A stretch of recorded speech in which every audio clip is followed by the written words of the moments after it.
গল্পের নাম ভালোবেসে রাখবো কাছে। লেখনীতে সাদিয়া সিদ্দিকা মিম। গল্পের প্রথম পর্ব। একের পর এক বেল্টের আঘাতে ক্ষত বিক্ষত হয়ে যাচ্ছে সাবিহার শরীর।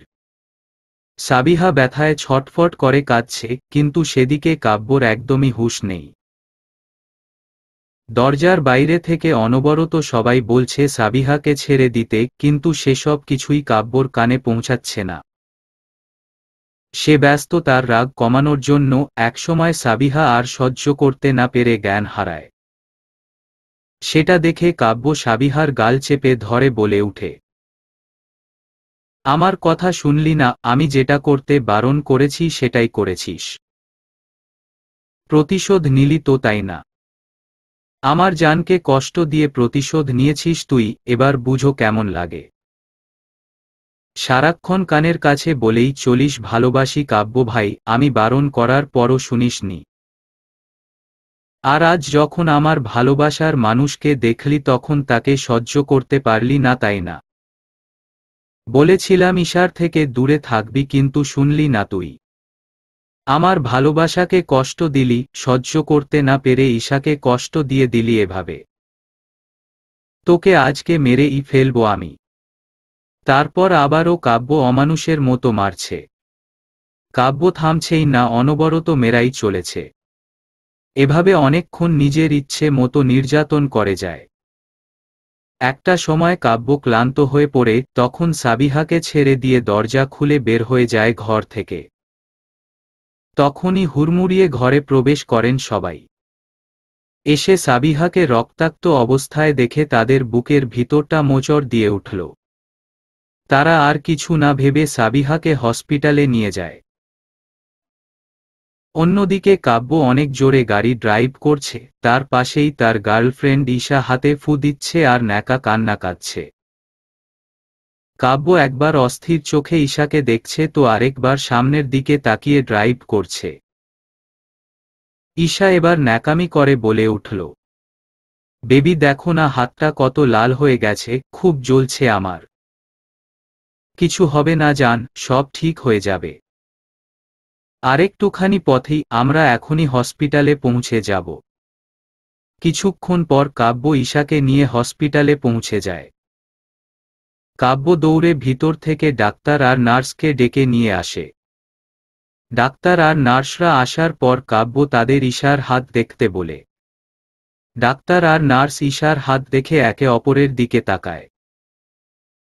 তাদেরকে কাব্য এমনভাবে ডেকে এনেছে যেন খুব সিরিয়াস কোনো রুগী, কিন্তু এখানে এসে তার উল্টোটাই দেখছে।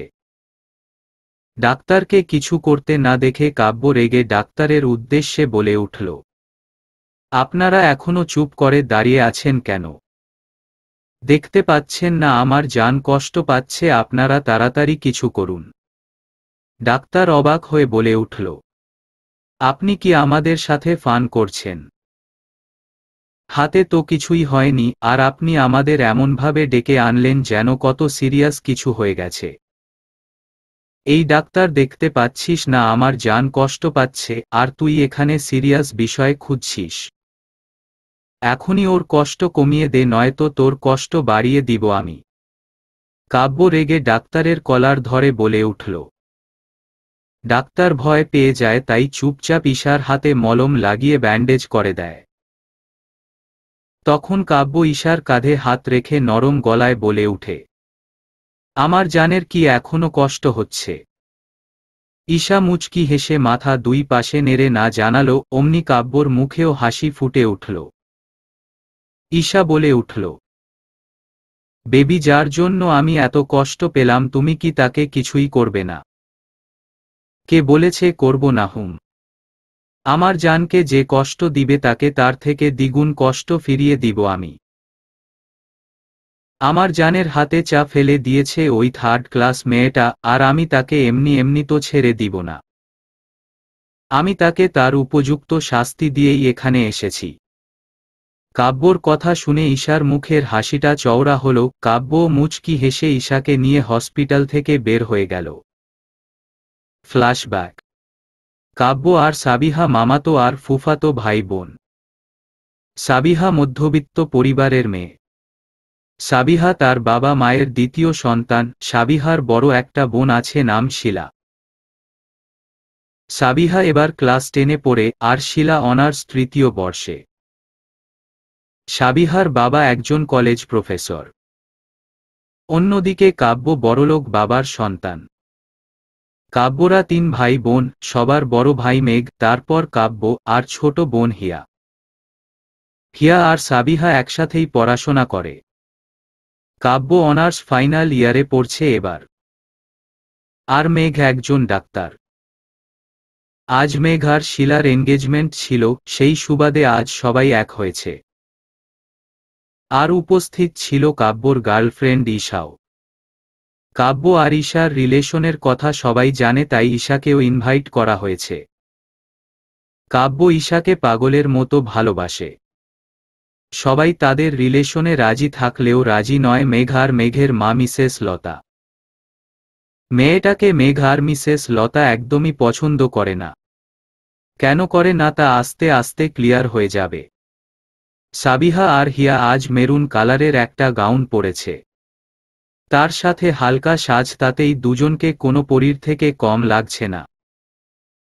হিয়া আর সাবিহা একসাথে দাঁড়িয়ে কথা বলছিল, তখন সাবিহার মা মিসেস হেনা এসে বলেন, সাবিহা যা তো তোর বাবাকে এই চাটা দিয়ে আয়, তোর বাবার নাকি মাথাটা ধরেছে। আচ্ছা মা, যাচ্ছি। কথাটা বলেই সাবিহা চায়ের কাপটা তার মায়ের হাত থেকে নিয়ে তার বাবার কাছে যাওয়ার জন্য পা বাড়ায়। আর ঘুরতেই সাথে সাথেই ধাক্কা খায় ঈশার সাথে। আর চাটা গিয়ে পড়ে ঈশার গায়ে। চাটা ততটাও গরম ছিল না, কারণ সাবিহার বাবা বেশি গরম চা খান না। ঈশা রেগে কিছু বলবে সাবিহাকে, কিন্তু পরক্ষণেই ঈশার চোখ যায় কাব্যর দিকে। আর ভ্যা ভ্যা করে কেঁদে ফেলে, সেটা দেখে কাব্য সহ সবাই এগিয়ে আসে। আর এসে দেখে ঈশা হাত ধরে কাঁদছে। আর সাবিহা অপরাধীদের মতো মুখ করে দাঁড়িয়ে ঈশাকে বারবার সরি বলছে। কাব্য সাবিহার দিকে অগ্নিদৃষ্টি নিক্ষেপ করে ঈশার হাত ধরে উত্তেজিত হয়ে পড়ে। বরফ দেয়, কিন্তু ঈশার কান্না থামে না। তখন সাবিহা মলম নিয়ে আসে আর বলে উঠে, সরি আপু, আমি তোমাকে খেয়াল করিনি। এই মলমটা লাগিয়ে নাও, দেখো একদম সেরে যাবে। সাবিহার কথা শুনে কাব্য রেগে সাবিহার হাত ধরে টেনে একটা রুমে নিয়ে যায়। তারপর কি হয়েছে তা আগেই বলেছি। চলুন এবার ফিরি বর্তমানে। হসপিটালের বেডে শুয়ে আছে সাবিহা, পাশেই বসে আছে মেঘ আর শিলা। বাকি সবাইকে বাড়িতে পাঠিয়ে দিয়েছে ওরা দুজন মিলে। সারা শরীরে বেল্টের দাগ হয়ে আছে, যেটা খুব ভালো করেই ফুটে উঠেছে ফর্সা গায়ে। শিলা বসে বসে চোখের পানি ফেলছে। সাবিহা আর মেঘ শিলাকে কান্না করতে বারণ করছে। আজকের দিনে কত আনন্দ করার কথা ছিল আমার ছোট বোনটার। পরীর মতো সেজে ছিল আজ, কিন্তু এখন দেখো আমার বোনটা কিভাবে কষ্ট পাচ্ছে, কিভাবে অমানুষের মতো মেরেছে আমার ছোট্ট বোনটাকে। আপু তুমি কেঁদো না, আমি ঠিক আছি এখন, আর ভুলটা তো আমারই, তাই না? আমার জন্যই তো ঈশা আপুর হাতটা ওভাবে পুড়ে গেল। আমার তো শাস্তি পাওয়ার কথাই ছিল, তাই না? আর এজন্য সেটা কাব্য ভাই আমাকে দিয়েছে, যা আমার মন প্রাণ ভরিয়ে দিয়েছে। ভবিষ্যতে কিছু করার আগে আজকের ঘটনা মনে করিয়ে দিবে। ভাইয়া তুমি আপুকে কাঁদতে না করো তো। কিভাবে কাঁদছে দেখো, যেন আমি মরে গেছি। একটা থাপ্পড় দিব তোকে। এসব কেমন কথা হে? আরেকবার এমন কথা বললে দেখিস তোকে কি করি আমি। আল্লাহর কাছে এখন একটাই দোয়া করি, তুই যাতে সুস্থ হয়ে উঠিস। এখন প্লিজ আর বাজে কথা বলিস না। এত তাড়াতাড়ি মরব না গো, আমি মরলে তো মুক্তি পেয়ে যেতে সবাই, তাই না? সুতরাং এত তাড়াতাড়ি মুক্তি দিচ্ছি না তোমাদের। সাবিহা তুই কিন্তু অতিরিক্ত কথা বলছিস, এবার কানের নিচে একটা দিয়ে দিব সত্যি সত্যি। তুই এসব বাজে কথা বলছিস আর তোর বোন কান্না করে আমার হসপিটাল ভাসিয়ে দিচ্ছে। বইনেরা আমার, অনেক কষ্টে হসপিটালটা বানাইছি। পুরো 3 বছরের পরিশ্রমের ফলে আমার এই হসপিটাল। এখন তোরা 2 বোন মিলে একদিনেই আমার হসপিটালের 13টা বাজাইস না। আমি কাঁদছি আর তুমি মজা করছো। তোমার সাথে বিয়ে ক্যান্সেল আমার। করব না তোমাকে বিয়ে, ডিভোর্স দিয়ে দিব তোমাকে। আপু তোরা থামো তো, চুপ কর এবার। তোর বোনকে চুপ করা নয়তো এখনই তুলে নিয়ে বিয়ে করে ফেলব। তারপর বুঝা বিয়ের আগে ডিভোর্স দেয়ার কথা ভাবার কি মজা। মেঘ বাঁকা হেসে শিলাকে কথাটা বলল, সেটা দেখে শিলা রাগে ফুঁসতে ফুঁসতে বলল, দে থাকবি না এখানে, এখানে থাকলেই পচাবে আমাকে। কথাটা বলেই শিলা বের হয়ে যায় ঘর থেকে। সেটা দেখে আমি বলে উঠি, ভাইয়া আপুর সাথে যাও না একটু। দেখো না কই গেল। তোর বোনের মন ভালো করার জন্য মজা করলাম, উল্টো তোর বোন আমার সাথে রাগ দেখিয়ে চলে গেল। এখন দেখব কোথাও গিয়ে হয়তো কাঁদছে। আচ্ছা এত ইমোশনাল কেন তোর বোনটা? আপু এমনই, আবার আমাকে খুব ভালোবাসে তাই আমার কষ্টটা সহ্য করতে পারছে না। তুমি এবার প্লিজ যাও আর আপুর রাগ ভাঙাও। আচ্ছা আচ্ছা যাচ্ছি আমি। তুই একটু রেস্ট নে, কাল সকালে তোকে ডিসচার্জ করে দিব। আমি মাথা নেড়ে সম্মতি জানালে মেঘ ভাইয়া চলে যায়। আমি বেডে গা এলে দিয়ে 2 ফোঁটা চোখের পানি বিসর্জন দিলাম। সন্ধ্যার কথা ভাবলেই বুকের ভিতরে ঝড় বয়ে যাচ্ছে। রাত 11টা বেজে 17 মিনিট কাব্য ঈশাকে তার বাড়িতে ড্রপ করে নিজে বাড়িতে আসে। আর এসেই দেখে ড্রয়িং রুমে ওর মা, বাবা, ফুপা, ফুপি আর বোন বসে আছে। কাব্যকে বাড়িতে ঢুকতে দেখে কাব্যর বাবা ফায়াজ কাব্যর সামনে গিয়ে দাঁড়ায় আর শক্ত গলায় বলে উঠে, বাচ্চা মেয়েটাকে ছোট একটা কারণে এমন অমানুষের মতো কেন মারলে কাব্য? বাবা আমি অকারণে কিছু করিনি। আমার ঈশার হাতে গরম চা ফেলে দিয়ে তাকে কষ্ট দিয়েছে। সেটা আমি কি করে মেনে নিব বলো? এটা মেনে নিলে আমার ভালোবাসার সাথে অন্যায় করা হতো। আর আমি সেটা হতে দিতে পারি না। কাব্যর কথা শুনে কাব্যর মা মিসেস লতা বেগম রেগে ফুঁসে বলে উঠল, কাব্য তুমি ভালোবাসায় এতটাই অন্ধ হয়ে গেছো যে কোনটা ঠিক কোনটা ভুল সেই জ্ঞান হারিয়ে ফেলেছ। আর চাটা এতটাও গরম ছিল না যে তোমার ঈশার হাত পুড়ে গিয়ে চামড়া খসে গেছে। তুমি হয়তো ভুলে যাচ্ছ তোমার ফুপা গরম চা খায় না, আর চাটা তোমার ফুপার জন্যই ছিল। দিক বিদিক না ভেবে ছোট মেয়েটাকে এমনভাবে মারলে যে সেন্সলেস হয়ে গেছে। এবার সাবিহার বাবা মনির সাহেব বলে উঠলেন, আপনারা শান্ত হন আর কাব্য তুমি ঘরে যাও। আমার মেয়ের হয়ে তোমার কাছে আমি ক্ষমা চাইছি। আমার মেয়ে আর কখনো এমন ভুল করবে না। ফুপা আপনি কেন ক্ষমা চাইছেন? আপনি তো কোনো ভুল করেননি। যা করার আপনার মেয়ে করেছে, আর ক্ষমা চাইলে আপনার মেয়েই চাইবে। কাব্য তুমি একটু বেশিই করছো, তুমি একটু ঠান্ডা মাথায় ভেবে দেখো তো তুমি আজ ঠিক কি কি করেছো। আর এখন তোমার ফুপা তোমার কাছে ক্ষমা চেয়েছে। কোথায় তুমি মাথা নত করবে তা না, তুমি সাবিহার ভুলটা তুলে ধরে উঁচু আওয়াজে কথা বলছো এখনো। তোমাকে কি আমরা এই শিক্ষাই দিয়েছি? মা তুমি এভাবে একদম চুপ, আমার সাথে একদম কথা বলবে না, তোমার থেকে আমি এখন কিছু শুনতে চাই না, যাও ঘরে যাও। কাব্য আর কিছু না বলে মাথা নিচু করে ঘরে চলে যায়। হসপিটালে হন্তদন্ত হয়ে দৌড়ে আসছে একটা ছেলে, রিসেপশনিস্টের থেকে কিছু একটা জানতে চেয়ে আবারও দৌড় লাগালো। ছেলেটা দৌড়ে এসে একটা কেবিনের ভিতরে ঢুকল। সকাল বেলা বেডে আধশোয়া হয়ে বসে ফোন টিপছিলাম, তখন কোথা থেকে একজন এসে আমার সামনে দাঁড়ালো। আমি চোখ তুলে সামনে তাকালে দেখতে পাই শিলা আপুর ফ্রেন্ড সাদাফ ভাইয়া। উনাকে দেখে খুব অবাক হই আমি, কারণ উনি একটা কাজে সিলেট গিয়েছিল। কিন্তু পরক্ষণেই আমি নিজেকে সামলে উনাকে প্রশ্ন করলাম, ভাইয়া আপনি এখানে? তোমাকে দেখতে এলাম। শিলাকে কল দিয়েছিলাম, তারপর এসব জানতে পারলাম। এখন কেমন আছো তুমি? এই তো আল্লাহর রহমতে ভালোই আছি। কিন্তু আপনি না সিলেট গিয়েছিলেন পরশু? তার জন্যই তো আপুর এনগেজমেন্ট পার্টিতে থাকতে পারলেন না।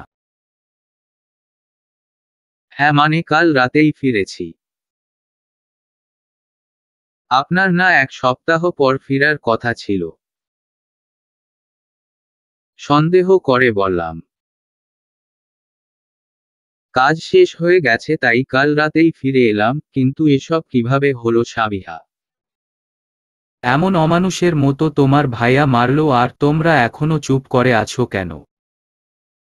ভাইয়া এসব বাদ দিয়ে আমরা অন্য কথা বলি। কেন বাদ দিব সাবিহা, যে তোমাকে এত নির্মমভাবে অত্যাচার করলো ছোট একটা বিষয়ে, তাকে তুমি এমনি এমনি ছেড়ে দিবে? আর তুমি আঙ্কেলকে বারণ করেছ কেন কাব্যকে কিছু না বলতে? উত্তেজিত হয়ে বলল। আপনাকে এসব কে বলল? আমি বাবাকে বারণ করেছি, এটা আপনাকে কে বলল? তোমাকে এত কথা বলতে বলিনি সাবিহা, যেটা বলেছি সেটার উত্তর দাও। রেগে বলল। সাদাফের ধমকে সাবিহা কেঁপে উঠে, সাবিহা চুপ করে আছে।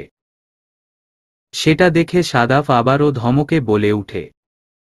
সাবিহা আমি তোমাকে কিছু একটা জিজ্ঞেস করেছি, উত্তর দিচ্ছ না কেন? ভাইয়া আপনি ঠিক করে কথা বলুন, আমার সাথে এভাবে রাগ দেখাতে পারেন না আপনি।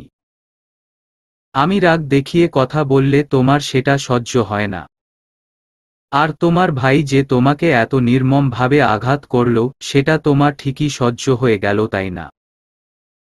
ভাইয়া প্লিজ আপনি এখন আসুন, আমি এটা নিয়ে আর একটা কথাও বলতে চাই না।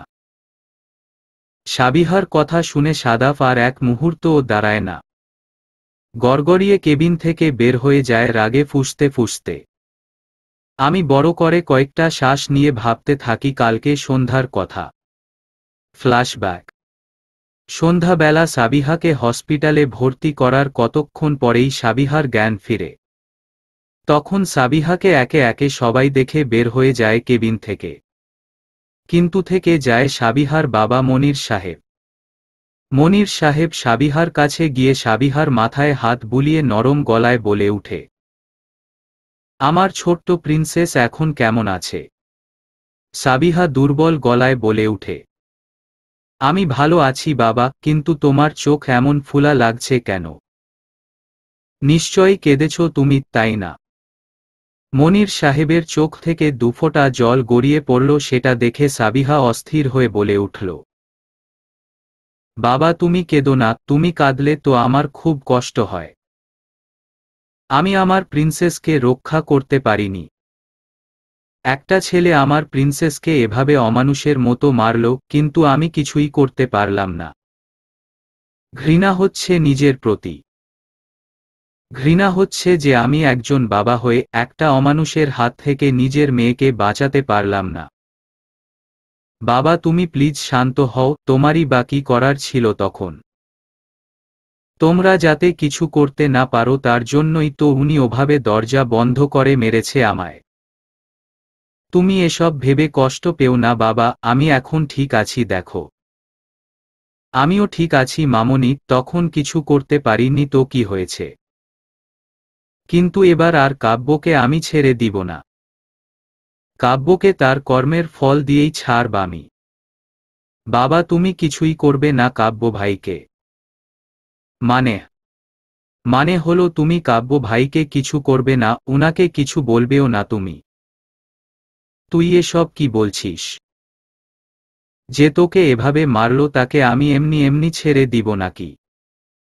অসম্ভব, আমি এটা কিছুতেই হতে দিতে পারি না। রেগে বলল। বাবা আমি তোমাকে কাব্য ভাইয়াকে ছেড়ে দিতে বলিনি। শুধু বলেছি তুমি উনাকে কিছু করবে না আর বলবেও না। যা করার আমিই করব, আমার সাথে যে অন্যায়, যে খারাপ আচরণ এতদিন করে এসেছে তার প্রতিটা কণা পাথর দিয়ে ফিরিয়ে দিব। এতদিন ভালোবাসার দাবি নিয়ে পাগলামি করেছি কাব্য ভাইয়ের সাথে। কিন্তু উনি প্রতিবারই আমার ছোট্ট হৃদয়ে প্রতিনিয়ত আঘাত করেছে। সেসব মনে ধরিনি, কিন্তু আজ যা করেছে উনি আমার সাথে, তা আমি করায় গণ্ডায় ফিরিয়ে দিব। সাবিহা, তুই এখনো অনেক ছোট, তুই কি করবি? তোকে কিছু করতে হবে না, যা করার আমিই করব। বাবা, আমি তোমাকে আমার কসম দিলাম তুমি কাব্য ভাইকে কিছু বলবে না আর করবেও না। আর আমি মার্শাল আর্ট শিখতে চাই, যেটার মাধ্যমে আমি নিজেকে শারীরিক ও মানসিকভাবে প্রশিক্ষিত করে নিজের আত্মরক্ষা নিজেই করতে পারব, যাতে আর কোনো কাব্য আমার উপর কোনো নির্যাতন করতে না পারে। আমার মামনিটা কবে এত বড় হয়ে গেল বুঝতে পারিনি। মামনি, তুই যা বলছিস তাই হবে, কিন্তু আমার একটা শর্ত আছে। কি শর্ত বাবা? তোর মামার বাড়ির সাথে সব সম্পর্ক ছিন্ন করতে হবে। আমি ঠিক করেছি শিলার সাথে মেঘের বিয়েটা ভেঙে দিব। কারণ যে পরিবারে কাব্যর মতো একটা পশু আছে, সে পরিবারে আমি আমার মেয়েকে বিয়ে দিব না। বাবা, তুমি এসব কি বলছো? মেঘ ভাইয়া আর শিলা আপু একে অপরকে খুব ভালোবাসে। আর মেঘ ভাইয়া কাব্য ভাইয়ের মতো নয়, আর মামার বাড়ির সাথে সব সম্পর্ক ছিন্ন করলে আমি আমার প্রতিশোধ নিব কিভাবে? কিন্তু আমি। বাবা, কোনো কিন্তু নয়, এখন যেভাবে চলছে সেভাবেই সবটা চলতে দাও। তুমি কাব্য ভাই প্লাস সবার সাথে ভালো আচরণ করো। আমি সুস্থ হলে তায়কোয়ান্দো শিখব, তারপর দেখাবো ওই কাব্য আহমেদকে। ঠিক আছে, তুই যখন বলছিস তবে তাই হবে। এবার আসি বর্তমানে। সাবিহা আজ বাসায় ফিরবে। সাবিহার বাবা আর শিলা এসেছে সাবিহাকে বাড়িতে নিয়ে যেতে। সাবিহা তৈরি হয়ে কেবিন থেকে বের হতে গেলে সামনে এসে দাঁড়ায় সাদাফ। কি রে, তুই এখন এখানে কেন? শিলা বলল। সাবিহাকে দেখতে এলাম। কিন্তু সাবিহা কই যাচ্ছে? বাড়ি যাচ্ছে, মেঘ বলল আজ বাড়িতে নিয়ে যেতে পারবো। আচ্ছা, সাবিহা এখন কেমন আছো তুমি? জি আলহামদুলিল্লাহ, ভালো আছি ভাইয়া। আচ্ছা চলো আমি তোমাদের বাড়িতে পৌঁছে দেই। সাদাফ, তার কোনো প্রয়োজন নেই, আমিও গাড়ি নিয়ে এসেছি। মনির সাহেব বললেন। আঙ্কেল, সাবিহা না হয় আমার সাথে আসুক, আপনি আর শিলা আপনার গাড়ি নিয়ে আসুন। আসলে সাবিহার সাথে আমার কিছু কথা ছিল। ইতস্তত করে বলল। আমার সাথে কথা আছে শুনে সাদাফ ভাইয়ার দিকে তাকালাম। সাদাফ ভাইয়াও আমার দিকে তাকিয়ে আছে। আবু তখন বলে উঠল। কিসের কথা তোর সাবিহার সাথে? শিলা, তুমি চুপ করো আর সাবিহা যাও সাদাফের সাথে, সাবধানে এসো। বাবার কথা শুনে আমি অবাক। একটা ছেলে আমার সাথে কথা বলার জন্য তার সাথে যেতে বলছে, আর সেটা বাবা চুপচাপ মেনে নিল। ব্যাপারটা বেশ গন্ডগোল লাগছে। বাবা কথাটা বলেই সামনে এগিয়ে যায়, কিন্তু আপু তখনও দাঁড়িয়ে সন্দেহের চোখে সাদাফ ভাইয়ার দিকে তাকিয়ে আছে। সেটা দেখে বাবা ধমকে বলে উঠল।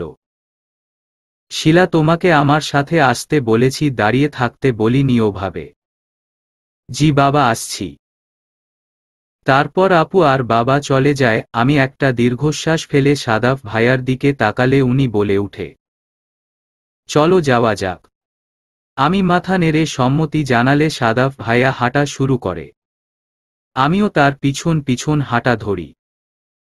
কাব্য আর তার বন্ধুরা কলেজ ক্যাম্পাসে বসে আড্ডা দিচ্ছে, তখন সেখানে উপস্থিত হয় ডঙ্গঙ্গি ঈশা। সেটা দেখে কাব্যর বন্ধু নিশান রিয়ানকে কাব্যর আড়ালে বলে উঠে। দোস্ত দেখ, এই ডঙ্গঙ্গি আজও 13 কেজি আটা ময়দা মেখে আসছে।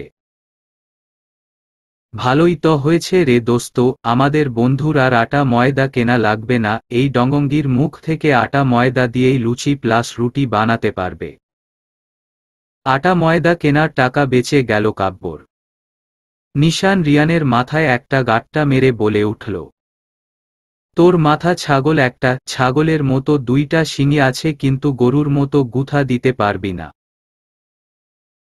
কাব্যর সাথে এই ডঙ্গঙ্গির বিয়ে হলে কাব্য এই মায়ার জন্য আটা ময়দা কিনতে কিনতে ফকির হয়ে যাইব। এভাবে ভেবে দেখি নাই রে বন্ধু। বড় লোক দোস্ত আমার ফকির হয়ে যাবে ভাবতেই কিমন ফিলিংস অশান্তি অশান্তি আসিতেছে রে। চুপ কর আর দেখ এই ডঙ্গঙ্গি কি বলে। তারপর দুজনেই চুপ করে ঈশা আর কাব্যর কথা শোনার চেষ্টা করে। কিন্তু ওরা শুধু বাবু শোনাই করে যাচ্ছে, যেটা ওদের দুজনের একদমই সহ্য হচ্ছে না। সিঙ্গেল হলে যা হয় আর কি, তাই ওরা কিছু না বলে চুপচাপ চলে যেতে চাইলেই শুনতে পায়, বেবি তোমাকে বাড়িতে কেউ কিছু বলেনি তো ওই থার্ড ক্লাস মেয়েটার জন্য? মা আর বাবা একটু রাগারাগি করেছে, তবে এমনিতে সব ঠিকই আছে। ওহো, আর ওই থার্ড ক্লাস মেয়েটা কেমন আছে? জানি না আমি, বিরক্ত হয়ে বলল। বেবি তুমি আমার কথায় বিরক্ত হলে যাওয়ার কথাই বলবো না, ডং করে বলল।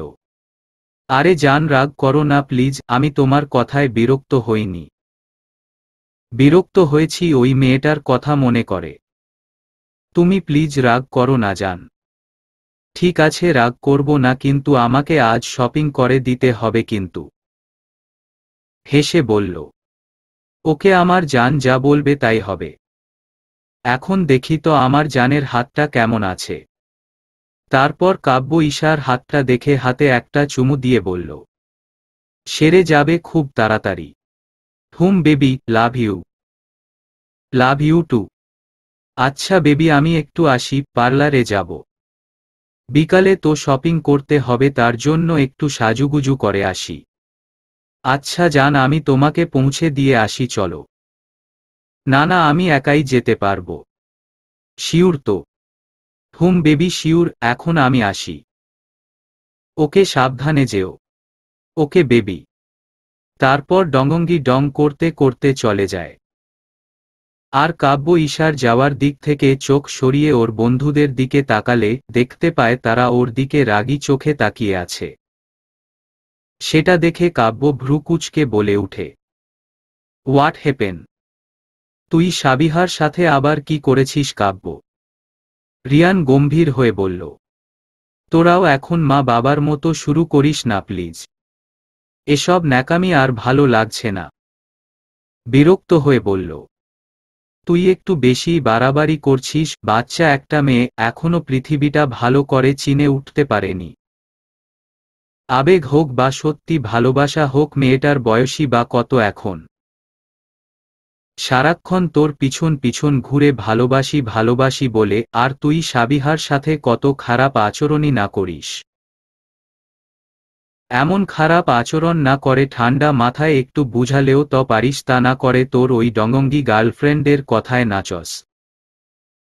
আর ছোট বড় সব কারণে সাবিহার সাথে খারাপ আচরণ করিস।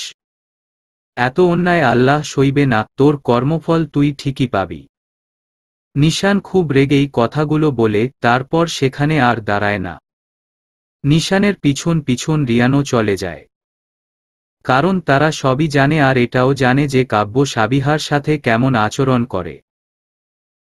আর কাব্য নিশানের বলা কথাগুলো মন দিয়ে শুনেছে। তার মধ্যে কাব্যর একটা কথা খুব মনে ধরেছে, ঠান্ডা মাথায় বুঝানোর বিষয়টা। কিন্তু কাব্য তেমন কিছুই করেনি, ভালো করে বুঝালে হয়তো আজকের পরিস্থিতিটা অন্য রকম হতো। পরক্ষণেই কাব্য আবার ভাবে যে সে এসব কি ভাবছে। এত স্টুপিড মার্কা কথা তার মনে কিভাবে আসতে পারে। এসব ভেবে কাব্য নিশানের কথাগুলো মাথা থেকে ঝেড়ে ফেলে দেয়। শিলা গাল ফুলিয়ে গাড়িতে বসে আছে, আর তার পাশেই বসে আছে মনির সাহেব। শিলা বারবার জানতে চাইছে তার বাবা তখন কেন সাবিহাকে চুপচাপ সাদাফের সাথে যেতে দিল। কেন কিছু বলল না উনি সাদাফকে।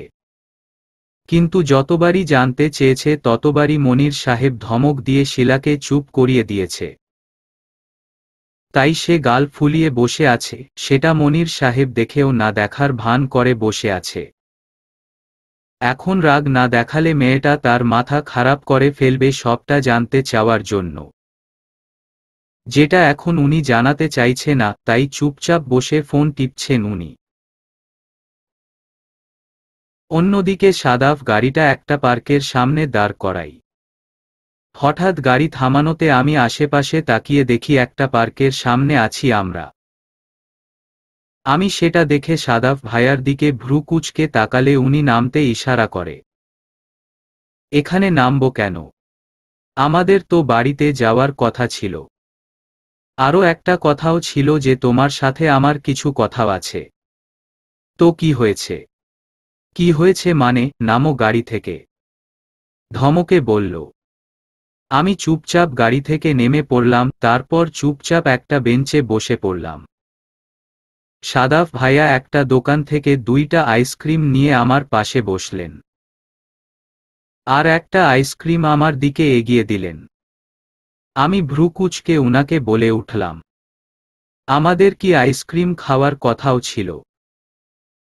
না ছিল না, আর ছিল না বলে কি আইসক্রিম খাবে না নাকি?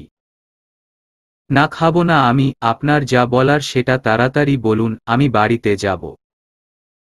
বাড়িতে তো যাবেই, আইসক্রিমটা নাও, তারপর দুজন খেতে খেতে কথা বলি না হয়। আমি আর কিছু না বলে উনার হাত থেকে আইসক্রিম নিয়ে খাওয়া শুরু করলাম, তারপর উনি বলতে শুরু করলেন, কালকের আচরণের জন্য আমি দুঃখিত, আমার ওভাবে তোমার সাথে রাগ দেখানোটা ঠিক হয়নি। আসলে তোমাকে ওভাবে দেখে নিজেকে ঠিক রাখতে পারিনি। আর কাব্য ভাইয়ার উপরেও খুব রাগ হয়েছিল, তাই রাগ দেখিয়ে ফেলেছি। এমনিতেই তোমার শরীরের এ অবস্থা, তার উপর আমি রাগ দেখিয়ে একদমই ঠিক করিনি। আর এটা ভেবে গতকাল রাতে আমি ঘুমাতেও পারিনি। তাই সকাল হতে না হতেই ছুটে চলে এসেছি। এটাই কি আপনার বলার ছিল? I am sorry for everything. It's okay, এবার চলুন বাড়িতে ফেরা যাক। শুধু ইটস ওকে, আর এখনই বাড়ি ফিরে যাবে?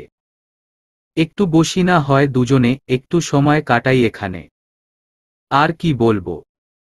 আপনার কথা বলার ছিল, কথা বলা হয়ে গেছে, সরি বলার ছিল বলেছেন। আমি তার উত্তরও দিয়েছি, তো আর কি বলবো ভাইয়া। আর আমার ভালো লাগছে না, আমি এখনই বাড়ি ফিরব। আচ্ছা ঠিক আছে, চলো ফেরা যাক। উনি কিছুটা মন খারাপ করে কথাটা বললেন। কিন্তু আমি সেসবে পাত্তা দিলাম না। এখন এসব নিয়ে কথা বলতে ভালো লাগছে না। তাই আর কিছু না বলে হাঁটা শুরু করলাম গাড়ির দিকে। অতঃপর গাড়ির কাছে এসে গাড়িতে বসে চললাম বাড়িতে যাওয়ার জন্য। কাব্য ভার্সিটি থেকে ফেরার পর ফ্রেশ হয়ে বিছানায় গা এলিয়ে দেওয়ার পর কাব্যর ফোনটা বেজে ওঠে। কাব্য ফোনটা হাতে নিয়ে দেখে নিশান ফোন করেছে। কাব্য ফোনটা রিসিভ করে বলে উঠে, রাগ কমছে তোর? নাকি আরও রাগ দেখানোর জন্য এখন ফোন দিলি? তোর সাথে রাগ দেখালে যে তোর কিছু যায় আসে না, সেটা আমার থেকে ভালো আর কেউ বুঝে না। তাই ঠিক করেছি, তোর সাথে আর রাগ দেখাবো না। সব শেষ করে দিব, তোর সাথে বন্ধুত্ব রাখা আমার পক্ষে আর সম্ভব নয়। মানে? এসব কি বলছিস তুই? বন্ধুত্ব রাখবি না মানে কি এসবের? নিশান, আমরা সেই ছোট থেকে বন্ধু, আর তুই হঠাৎ এসব কেন বলছিস? হে, রাখবো না, কোনো অমানুষের সাথে আমি বন্ধুত্ব রাখতে চাই না। আজকের পর থেকে আমার সাথে আর কোনো যোগাযোগ করবি না তুই। আমি জানতে পেরেছি তুই সাবিহাকে ঠিক কতটা নির্যাতন করেছিস। বাচ্চা মেয়েটাকে ওভাবে না মারলেও পারতি, তোর মধ্যে মনুষ্যত্ব বলতে কিচ্ছু নেই। তুই কি ওই থার্ড ক্লাস মেয়েটার জন্য আমার সাথে বন্ধুত্ব নষ্ট করতে চাইছিস? অন্যকে থার্ড ক্লাস বলার আগে নিজের ক্লাসের কথা ভেবে নিস। কথাটা বলেই নিশান ফোনটা রেখে দেয়, আর কাব্য রাগে ফুঁসছে। ছাড়ব না আমি তোকে, তোর জন্য আজ আমার বন্ধু আমার সাথে বন্ধুত্ব নষ্ট করে দিয়েছে। এর শোধ আমি নিয়েই ছাড়ব। কাব্য কথাটা বলেই গাড়ি নিয়ে গটকটিয়ে বের হয়ে গেল। বিছানায় বসে বসে গল্পের বই পড়ছিলাম, তখন মা হাতে কিছু ফল নিয়ে রুমে আসে। আমি সেটা দেখে নাক মুখ কুঁচকে বলে উঠি, মা তুমি আবারও এসব নিয়ে এসেছো? আমি এসব খাই না জানো তুমি, তারপরও এসব নিয়ে এলে?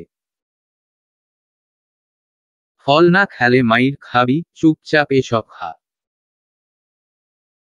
মা তুমি এখনো আমাকে বকবে? হে বকবো, দরকার পড়লে মারব। তাই বেশি কথা না বলে খা আর খেয়ে তোর বাবার কাছে যা একটু। তোর স্কুল চেঞ্জ করবে বলছে, সেটা নিয়েই কথা বলবে তোর সাথে। আমি মার কথা শুনে তো খুবই অবাক হয়েছি আমি। আমার স্কুল চেঞ্জ করবে মানে কি? মা আমার স্কুল হঠাৎ বাবা চেঞ্জ করতে চাইছে কেন? সেটা তোর বাবাকে জিজ্ঞেস কর, এখন ফলগুলো সব শেষ কর। আমি মুখটা কাচুমাচু করে বলে উঠলাম, ফলটা কি খেতেই হবে? জি খেতেই হবে, কিন্তু না খেতে চাইলেও সমস্যা নাই, তখন মায়ের খাওয়াবো। তাড়াতাড়ি সিদ্ধান্ত নে কি করবি। ধমকে। আচ্ছা খাচ্ছি, তুমি রান্নাঘরে যাও এবার, কিসের যেন পোড়া গন্ধ আসছে। কানের নিচে দুইটা দিব, বোকা পাইছো তামাকে? আমি এখান থেকে যাই আর ফলগুলো ফেলে দিস। আর আমি চুলায় কিছু বসিয়েও আসিনি, তাই নাটক না করে চুপচাপ খা। আমি মার কথা শুনে চুপচাপ গাল ফুলিয়ে খাওয়া শুরু করলাম। আর অনেক কষ্ট ফলগুলো শেষ করলাম। তারপর মাকে একটা ভেঙচি দিয়ে বাবার রুমের দিকে যাওয়ার উদ্দেশ্যে পা বাড়ালাম। বাবার রুমে গিয়ে দেখি বাবা ফোনে কারো সাথে কথা বলছে। আমি চুপচাপ খাটে গিয়ে বসি আর বাবার কথা শেষ হওয়ার অপেক্ষা করি।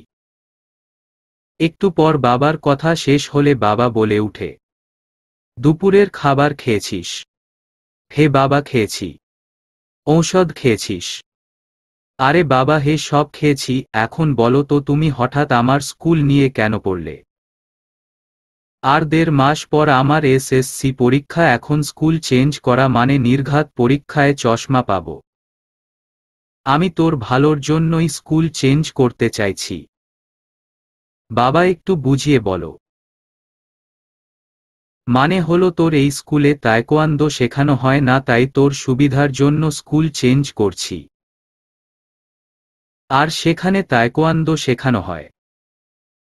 বুঝতে পেরেছিস এবার আমি কেন স্কুল চেঞ্জ করব? আমার সুইট বাবাটা কত ভালো। ধন্যবাদ বাবা আমার তায়কোয়ান্দো শেখার ব্যাপারটা এতটা গুরুত্ব দেওয়ার জন্য। বাবার গলা জড়িয়ে ধরে বললাম, বাবাও আমার কপালে একটা চুমু দিয়ে দিল। আমাকে তো কেউ ভালোইবাসে না, আমাকে কেউ আদরও করে না। আমায় সত্যি সত্যি কুড়িয়ে পাইছে মনে হচ্ছে এখন। শিলা ঘরে ঢুকতে ঢুকতে গাল ফুলিয়ে কথাটা বলল। সেটা দেখে আমি বাবাকে ছেড়ে আপুকে জ্বালানোর জন্য বলে উঠলাম, মনে হওয়ার কোনো প্রশ্নই আসে না, তোমাকে তো সত্যি সত্যি কুড়িয়ে পাইছে, তাই না বাবা? বাবা তোমার ছোট মেয়েকে কিছু বলো, নয়তো আমি কিন্তু ওরে মেরে আলুর ভর্তা বানাবো। সে গুড়ে বালি, তুমি আলুর ভর্তা বানানোর জন্য পেঁয়াজ মরিচ কাটতে থাকো, আমি আর বাবা ততক্ষণে বাইরে থেকে ঘুরে আসি। পেঁয়াজ মরিচ কাটবো আমি তাই না, দাঁড়া তোকে দেখাচ্ছি মজা। কথাটা বলেই শিলা সাবিহাকে তাড়া করে, সাবিহাও দেয় ভো দৌড়, সেটা দেখে মনির সাহেব তৃপ্তির হাসি হাসেন।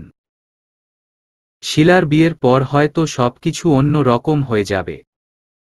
এরকম দৃশ্য আবার কবে চোখে ধরা দেবে ঠিক নেই।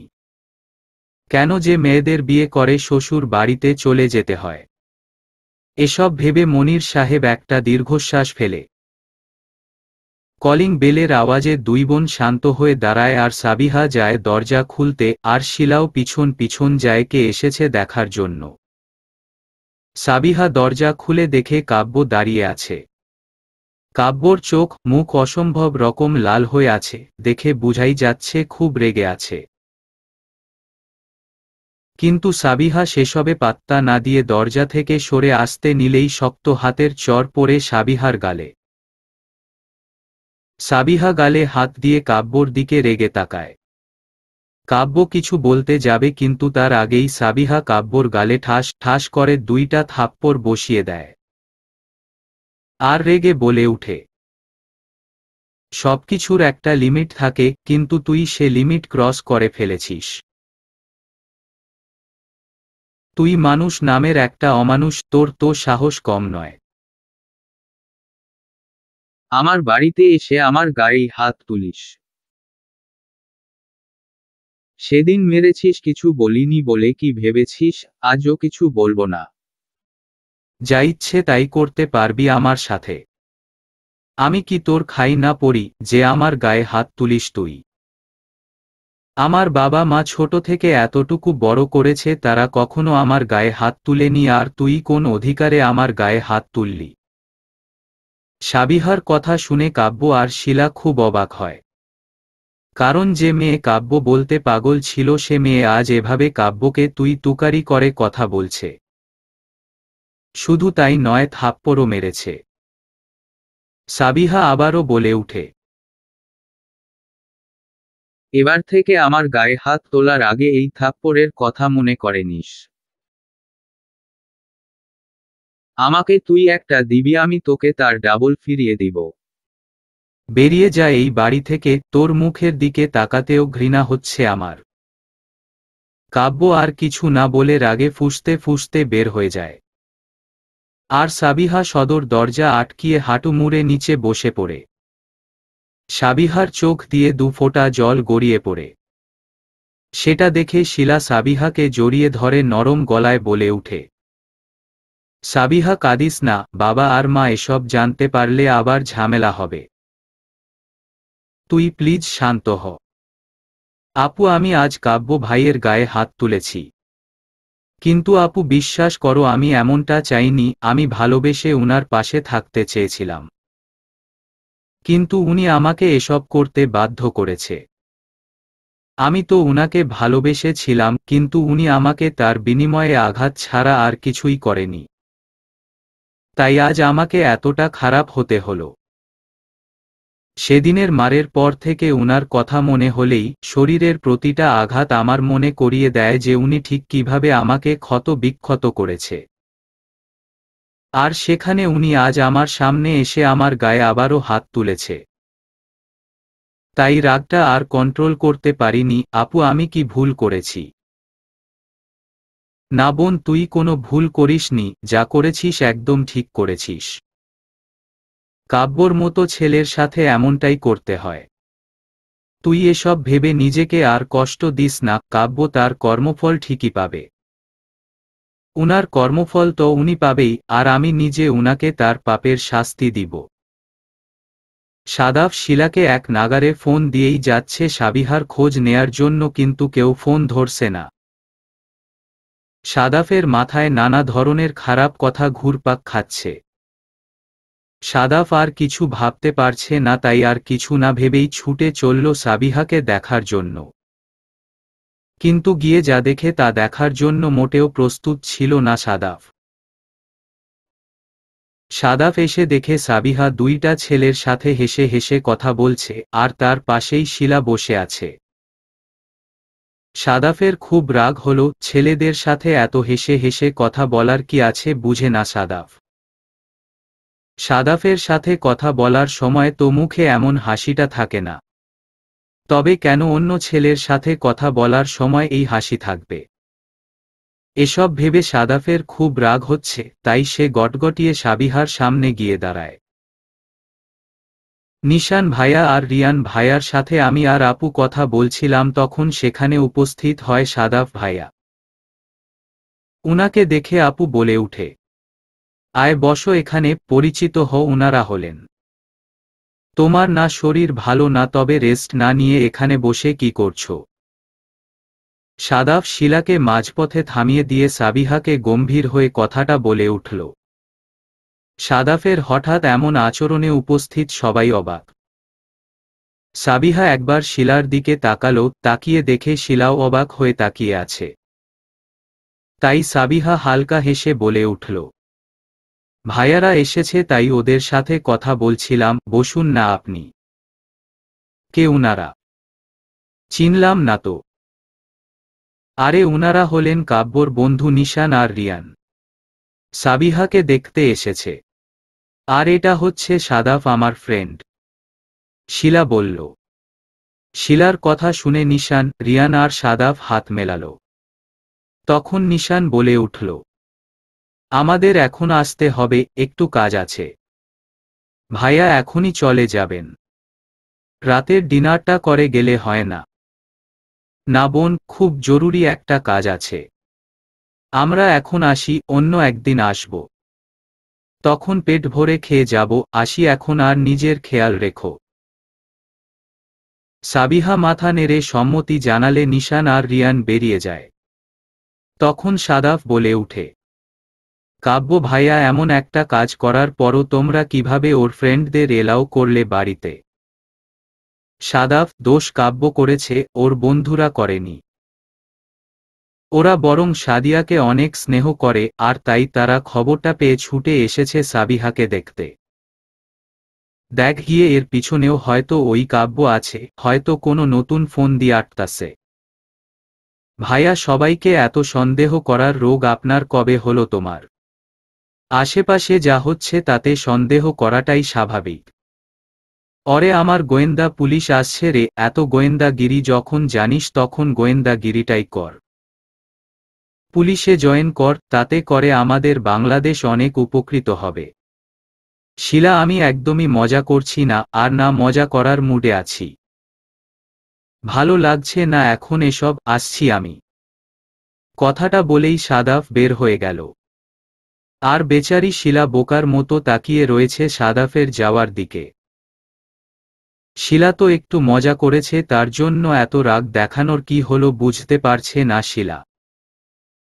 আর সাদাফ এখন এখানে কেন এলো সেসবও তো জানা হলো না, তার আগেই রেগে ফায়ার হয়ে চলে গেছে। এসব ভেবে শিলা একটা দীর্ঘশ্বাস ছাড়ে, আর সাবিহা কাউকে কিছু না বলে গুটিসুটি মেরে সোফায় শুয়ে পড়ে। শরীরটা ভালো লাগছে না, তাই চুপচাপ শুয়ে পড়ে। কাব্য একটা নির্জন জায়গায় এসে গাড়ি থামায়। কাব্য গাড়ি থেকে নেমে কিছুটা দূরে এসে হাঁটু গেড়ে বসে চিৎকার করে বলে উঠে, সব ধ্বংস করে দিব আমি, সাবিহা তোকে আমি ছাড়ব না।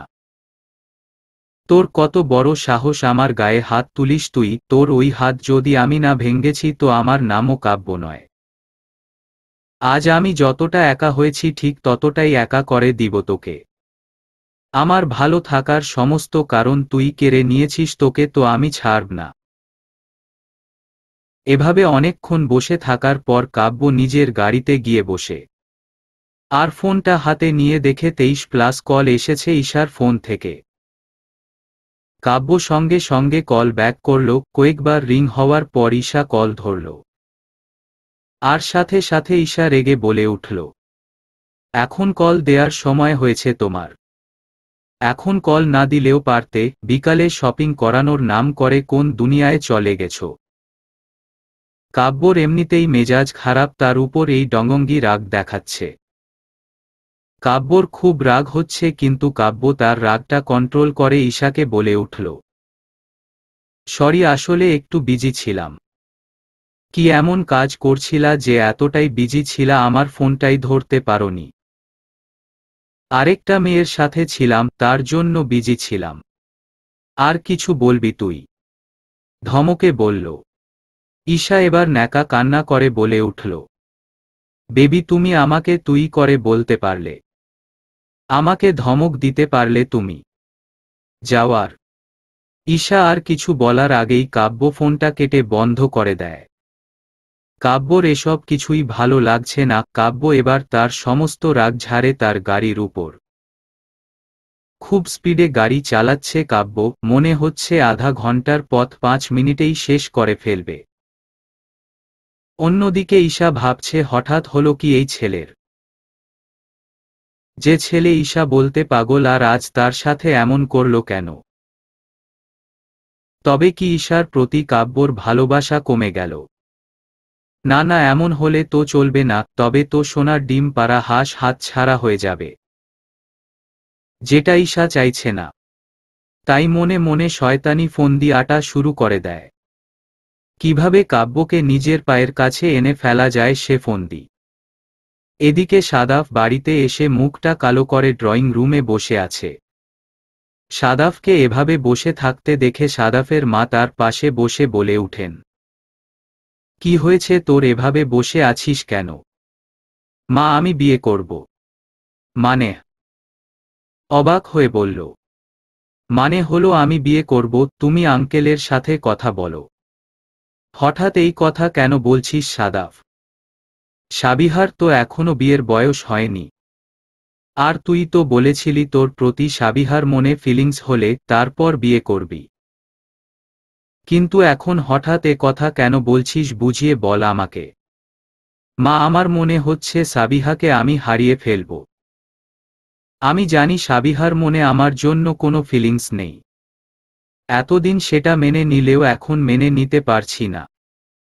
আমার ভয় হচ্ছে খুব, আমি কিছুতেই সাবিহাকে আমার ভালোবাসাটা বুঝাতে পারছি না। তুমি প্লিজ আঙ্কেলের সঙ্গে কথা বলো। বিয়েটা না হলেও এনগেজমেন্ট করে রাখলাম, তাতে করে আমি একটু নিশ্চিন্ত হতে পারব। তারপর যখন সাবিহা বিয়ের উপযুক্ত হবে তখন না হয় বিয়েটা হলো। সাদাফ এতে করে হিতে বিপরীত হয়ে যাবে, সাবিহা কিছুতেই সবটা এত সহজে মেনে নিবে না। তুই নিজেকে একটু সময় দে আর ঠান্ডা মাথায় চিন্তা কর। হার না মেনে সাবিহাকে তোর ভালোবাসাটা বুঝা। হার মানা মানেই হেরে যাওয়া, তাই হার না মেনে এগিয়ে যা, সফলতা একদিন আসবেই। মা, তুমি প্লিজ এখন এসব বলো না, তুমি আঙ্কেলের সাথে কথা বলো, তারপর বাকিটা আমি দেখে নিচ্ছি। আমার ছেলেটা বিয়ে পাগল হয়ে গেছে, কেউ আমার ছেলের জন্য পাবনায় একটা সিট বুকিং করো। মা, তুমিও মজা করছো? তো কি করব? তুই কি বুঝতে পারছিস না এখনের পরিস্থিতিটা উপযুক্ত নয় তোর আর সাবিহার বিয়ের জন্য? সাবিহা কয়দিন হলো একটা ধাক্কা খেয়েছে, সেটা সামলে উঠার আগেই তুই আবার আরেকটা ধাক্কা দিবি। তখন মেয়েটার কি অবস্থা হবে বুঝতে পারছিস? এত অস্থির না হয়ে ঠান্ডা মাথায় ভাব কি করা যায়। আর সাবিহা তো তোরই, সেটা তুইও জানিস, আমরাও জানি। কথাটা বলেই সাদাফের মা চলে যায় আর সাদাফ কিছুতেই নিজের মনকে বুঝাতে পারছে না সাবিহা তার। সাদাফের খালি মনে হচ্ছে সাবিহাকে হারিয়ে ফেলবে। এতদিন সাবিহা কাব্যর কাছে ভালোবাসার দাবি করেছে, তখন যে মনের ভিতর কি হতো সেটা সাদাফই জানে। কিন্তু তখন নিজেকে শান্ত রেখেছে এটা ভেবে যে সাবিহা সাদাফের। সাদাফ কিছু একটা ভেবে দৌড়ে তার রুমে চলে আসে।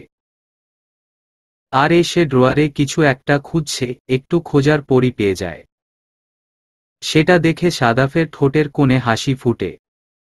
আর সাদাফ মনে মনে বলে উঠে, তুমি হয়তো আমাকে বিয়ে করতে চাইবে না, কিন্তু আমিও তোমাকে আমার ছাড়া অন্য কারো বউ হতে দিব না। ভালোবেসে আমার কাছে রাখবো, অন্য কারো হতে দিব না। গাড়িতে বসে আছি আমি, পাশেই বাবা বসে আছে।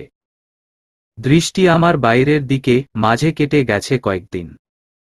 আমি এখন পুরোপুরি সুস্থ, আর আজ যাচ্ছি নতুন স্কুলে ভর্তি হওয়ার জন্য। নতুন স্কুলে ভর্তি হব, নিজেকে নতুন রূপে গড়ে ভেবেই আনন্দ লাগছে। কিন্তু এই আনন্দের মাঝেও কিছু খারাপ লাগা কাজ করছে। হিয়াকে খুব মিস করছি আজকে, কতদিন ধরে দেখা হয় না হিয়াটার সাথে। হঠাৎ চোখ আটকে যায় একটা জায়গায়, ঈশা আপু এখানে কি করছে? আর ঈশা আপুর সাথেই বাকে আছে ওটা। আমার জানতে খুব ইচ্ছে করছে ওখানে কি হচ্ছে, তাই বাবাকে বললাম গাড়ি থামাতে। বাবাও কথামতো ড্রাইভারকে গাড়ি থামাতে বলে তারপর আমাকে জিজ্ঞেস করল, কি হয়েছে? বাবা, দেখো ঈশা আপু একটা ছেলের সাথে। তো কি হয়েছে? কিছু না, তুমি একটু দাঁড়াও, আমি আসছি। এক পাও গাড়ি থেকে নিচে নামবে না। চুপচাপ বসে থাকো। এই মেয়ের জন্য তোমার সাথে কি হয়েছে আশা করি সেটা ভুলে যাওনি। কথাটা বলেই বাবা ড্রাইভারকে গাড়ি চালাতে বলে। আমিও আর কিছু না বলে চুপ করে বসে আছি। শিলা পার্কের একটা বেঞ্চে বসে আছে আর তার সামনেই মেঘ কানে হাত দিয়ে দাঁড়িয়ে আছে। কারণ মেঘ আজ শিলার সাথে দেখা করতে 7 মিনিট লেট করেছে, তাই মেঘকে শিলা শাস্তি দিয়েছে যে 7 মিনিট কানে ধরে দাঁড়িয়ে থাকতে।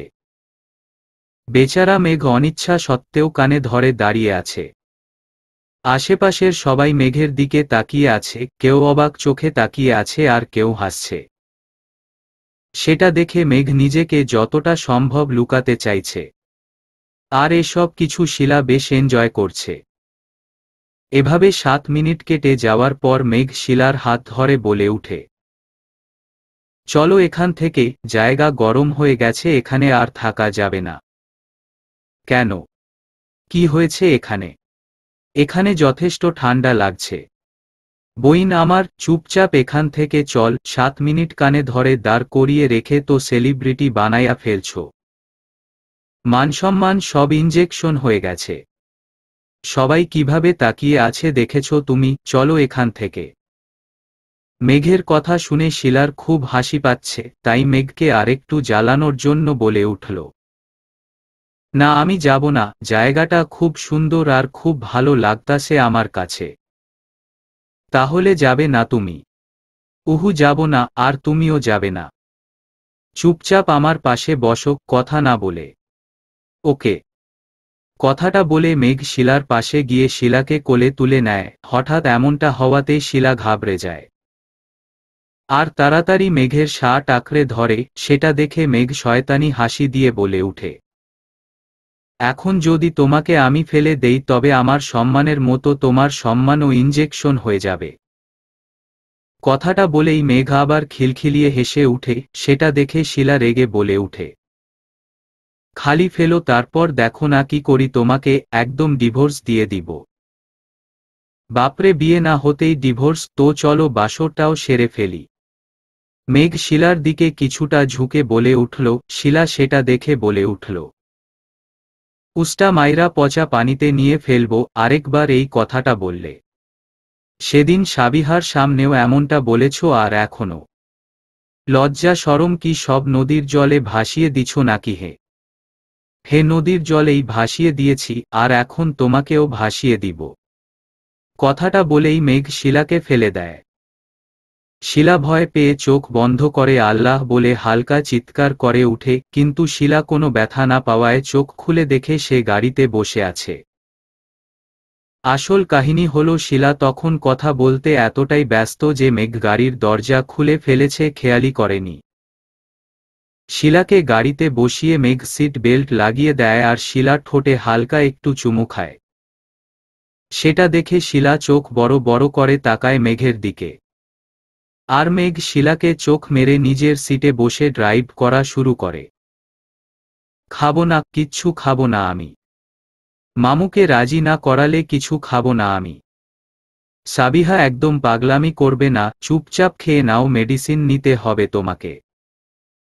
বাবা তুমি একটু মামুর সাথে কথা বলো না, আমি হিয়াকে ছাড়া নতুন স্কুলে ভালো নেই। হিয়াকে খুব মিস করছি আমি।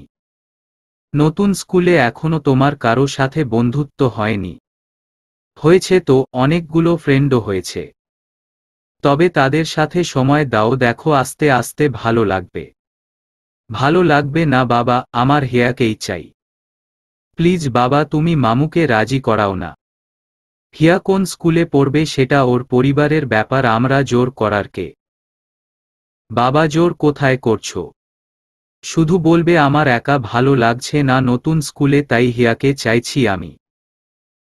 তো হিয়াকে যাতে আমার সাথে নতুন স্কুলে ভর্তি করাই। তবে তুমি তোমার মামুকে বলো সবটা। মামুর সাথে কথা বলতে ভয় করে, নয়তো তোমাদের কাউকে বলতাম না আমি। তুমি মামুকে বলো, নয়তো এখান থেকে যাও, আমি খাবো না কিছু। সাবিহা, তুমি এখনো ছোট বাচ্চা নও যে এমন মর্জি করবে, আর তোমার মর্জি মতো আমাদেরও চলতে হবে। তোমার মাকে পাঠাচ্ছি, তখন বুঝবে তুমি। ভালো করে বুঝালাম কিন্তু বুঝলে না। তোমার মা এসে যখন পিঠে 2টা দিবে তখন ঠিকই খাবে। আমি এখনই তোমার মাকে পাঠাচ্ছি, দাঁড়াও। কথাটা বলেই বাবা চলে যায় রুম থেকে, আর আমি জোরে চিল্লিয়ে বলে উঠি, হে যাও যাও, আমাকে কেউ ভালোবাসে না। আমাকে মারলেও আজ আমি খাবো না। কথাটা বলেই পিছন থেকে চিপস নিয়ে চিপস খাওয়া শুরু করি আর ফোনটা আড়াল থেকে বের করে হাসিমুখে বলে উঠি, দেখলি বনু, আমার বাপটা কেমন হিটলার হয়ে গেছে, কত করে বললাম কোনো কাজ হইল না। হরে বইন, সবই তো দেখলাম ভিডিও কলে, এখন কি করবি ভাবছিস? আমি মুখে আরেকটা চিপস দিয়ে চিবুতে চিবুতে বললাম, তুই মামুকে একটু বল না বনু, আমি না হয় মামুকে ভয় পাই, কিন্তু তোর বাবাকে তুই বলে দেখ না। না বাবা, না, আমি এটা পারবো না। বাবার সাথে আমি ভয়ে ঠিক করে কথাই বলি না, আর সেখানে বলবো আমি স্কুল চেঞ্জ করব। তবে ছোট বেলার মতো আবার আছাড় দিয়ে ব্যাঙ বানাইয়া ফেলব। উহুম উহুম, কেউ একজন বলেছিল সে কিছু খাবে না, কিন্তু এখন তো অন্য কিছু দেখছি। কারো গাল শুনে আমি ঘুরে তাকিয়ে দেখি সাদাফ ভাইয়া হাসি মুখে আমার দিকে তাকিয়ে আছে। আমি সঙ্গে সঙ্গে চিপসের প্যাকেটটা লুকাতে গিয়ে তাড়াহুড়োয় ফোনটা লুকিয়ে ফেলি। ফোন লুকিয়েছি কথাটা মাথায় আসতেই আবার তাড়াহুড়ো করে ফোনটা সামনে এনে চিপসের প্যাকেটটা লুকিয়ে ফেলি পিছনে। আমার কাহিনী দেখে হিয়া শয়তানটা মিটমিটিয়ে হাসছে, আর সাদাফ ভাইয়াও হাসছে আমার দিকে তাকিয়ে। সাদাফ ভাইয়াকে দেখে আমি হালকা হেসে বলে উঠি, ভাইয়া আপনি আমার রুমে। আপু তো এখানে নেই। সাদাফ ভাইয়া রুমের ভিতরে ঢুকে বলে উঠে, আমি তো শিলার সাথেই দেখা করতে এসেছিলাম, কিন্তু এসে শুনি তুমি খাবে না। তাই দেখতে এলাম কেন খাবে না, কিন্তু এসে তো দেখি আরেক কাহিনী। তা মেম, এসব করার কারণটা কি? বেস্টুকে নিজের সাথে নতুন স্কুলে নিয়ে আসা? না মানে? আমার কথা শেষ করার আগেই ফোনে হিয়া খুশিতে গদগদ হয়ে বলে উঠল, হ্যাঁ ভাইয়া, একদম ঠিক ধরেছেন, আসলে ছোটকালের বান্ধবী তো, তাই আলাদা স্কুলে কারোরই ভালো লাগছে না। তাই সাবিহা আর আমি মিলে প্ল্যান করছিলাম কিভাবে একসাথে হওয়া যায় আবার। ও এই ব্যাপার, সেটা তো আমাকে বললেই হয়, আমি সবটা ম্যানেজ করতে পারতাম। তোমাদের আর এত কষ্ট করার কোন প্রয়োজন হতো না। মানে? আপনি কি করবেন? আমি আঙ্কেলকে রাজি করাতে পারবো তোমার মামুর সাথে কথা বলার জন্য। সত্যি? সত্যি। তবে ভাইয়া আপনি প্লিজ বাবাকে রাজি করান না। রাজি করাতে পারি, কিন্তু আমার একটা শর্ত আছে। শর্তের কথা শুনেই আমার মুখটা কালো হয়ে গেল, তাই সমস্ত উত্তেজনা দমিয়ে বলে উঠলাম, এর জন্য শর্তও মানতে হবে। শর্ত বলতে তেমন কিছু নয়, শুধু আমার সাথে একটা জায়গায় যাবে। কি? ভাইয়া রাজি? রাজি, সাবিহা রাজি, আপনি প্লিজ মামুকে রাজি করান। এই হিয়ার বাচ্চা হিয়া, আমি রাজি, তুই এটা বলছিস কেন? রেগে? তুই চুপ কর। আর ভাইয়া আপনি প্লিজ ফুপাকে রাজি করান। আর সাবিহাকে রাজি করানোর দায়িত্ব আমার। খুব খুশি হলাম তোমার কথা শুনে, তুমি তবে সাবিহাকে রাজি করিয়ে রেডি হতে বলো। আমরা আধা ঘন্টার মধ্যে বের হব। ততক্ষণে আমি আঙ্কেলকে রাজি করিয়ে আসি। কথাটা বলেই সাদাফ ভাইয়া বের হয়ে যায়, আর আমি রেগে হিয়াকে বলে উঠি, শয়তান মায়া, বজ্জাত মায়া, এসব কি কইলি তুই? আমি সাদাফ ভাইয়ার সাথে যাব মানে? আরে এটা করলে আমাদেরই লাভ, কারণ সাদাফ ভাইয়া ফুপাকে রাজি করাবে আর ফুপা বাবাকে। তারপর আমরা দুজন আবার একসাথে। ভাবতে পারছিস তুই, আমরা আবার একসাথে স্কুলে যাব, ক্লাস করব, আরও কত কি করব। আর তোকে তো শুধু উনার সাথে যাওয়ার জন্যই বলছে, আর কিছু করতে বলছে না। কিন্তু? কোনো কিন্তু নয়, তাড়াতাড়ি রেডি হ, নয়তো তোর সাথে কাটটি 13 দিনের জন্য। বলেই হিয়া ফোনটা কেটে দেয়, আর সাবিহা বেচারি ফোনটা হাতে নিয়ে গভীর ভাবনায় ডুব দেয়। কাব্বর আর সাবিহা মুখোমুখি দাঁড়িয়ে আছে। সাবিহা ডোন্ট কেয়ার একটা ভাব নিয়ে হাত গুজে দাঁড়িয়ে আছে। আর কাব্য চোখে পানি নিয়ে দাঁড়িয়ে আছে। কাব্যর কাছে সবকিছু অগোছালো লাগছে। এমনটা কি হওয়া খুব প্রয়োজন ছিল? এভাবে সবটা কেন ধ্বংস হয়ে গেল? হিয়ার অনেক জোরাজুরিতে রেডি হয়ে নিচে নামলাম। নিচে নামার পর আমি খুব অবাক হলাম, কারণ সাদাফ ভাইয়া, বাবা আর কাব্য ভাইয়া ড্রয়িং রুমে দাঁড়িয়ে আছে। কাব্য ভাইয়া আমার সাথে দেখা করতে চাইছে, কিন্তু সাদাফ ভাইয়া আসতে দিতে চাচ্ছে না। সেটা দেখে আমি জিজ্ঞেস করে উঠি, কি হয়েছে এখানে? আর কাব্য ভাইকে আটকাচ্ছেন কেন সাদাফ ভাইয়া? আমার কথা শুনে সবাই আমার দিকে তাকায়। আর কাব্য ভাইয়া দৌড়ে আমার কাছে এসে আমার হাত তার হাতের মুঠোয় নিয়ে অস্থির হয়ে বলে উঠল, আমি কিভাবে তোর কাছে সাহায্য চাইব বুঝতে পারছি না। তোর সাথে আমি এতদিন যা করেছি সেসব একদমই ঠিক করিনি। আমি তোর সাথে অনেক বাজে আচরণ করেছি, তোর গায়ে হাত তুলেছি, তুই আমাকে ক্ষমা করে দে। তোর পায়ে পড়ি আমি, তুই আমাকে ক্ষমা করে আমার ভালোবাসার মানুষটাকে বাঁচা। কাব্য ভাইয়ার কথা শুনে আমি একটুও অবাক হইনি। উনি আমার কাছে ক্ষমা চাইছে, এটা হওয়ারই ছিল। আর উনি কাকে বাঁচানোর কথা বলছে? যে কিনা উনাকে প্রতিনিয়ত ঠকাচ্ছে তাকে। আপনি কি বলতে চাইছেন সেটা বুঝিয়ে বললে সুবিধা হতো। আমার কথা শুনে কাব্য ভাইয়া কান্না মিশ্রিত কণ্ঠে বলে উঠল, ঈশার অ্যাক্সিডেন্ট হয়েছে। অনেক খারাপ অবস্থা, ও নেগেটিভ রক্ত লাগবে। অনেক খুঁজেছি কিন্তু পাইনি, তাই তোর কাছে এসেছি রে। তোর তো ও নেগেটিভ রক্ত, প্লিজ ঈশাকে বাঁচা।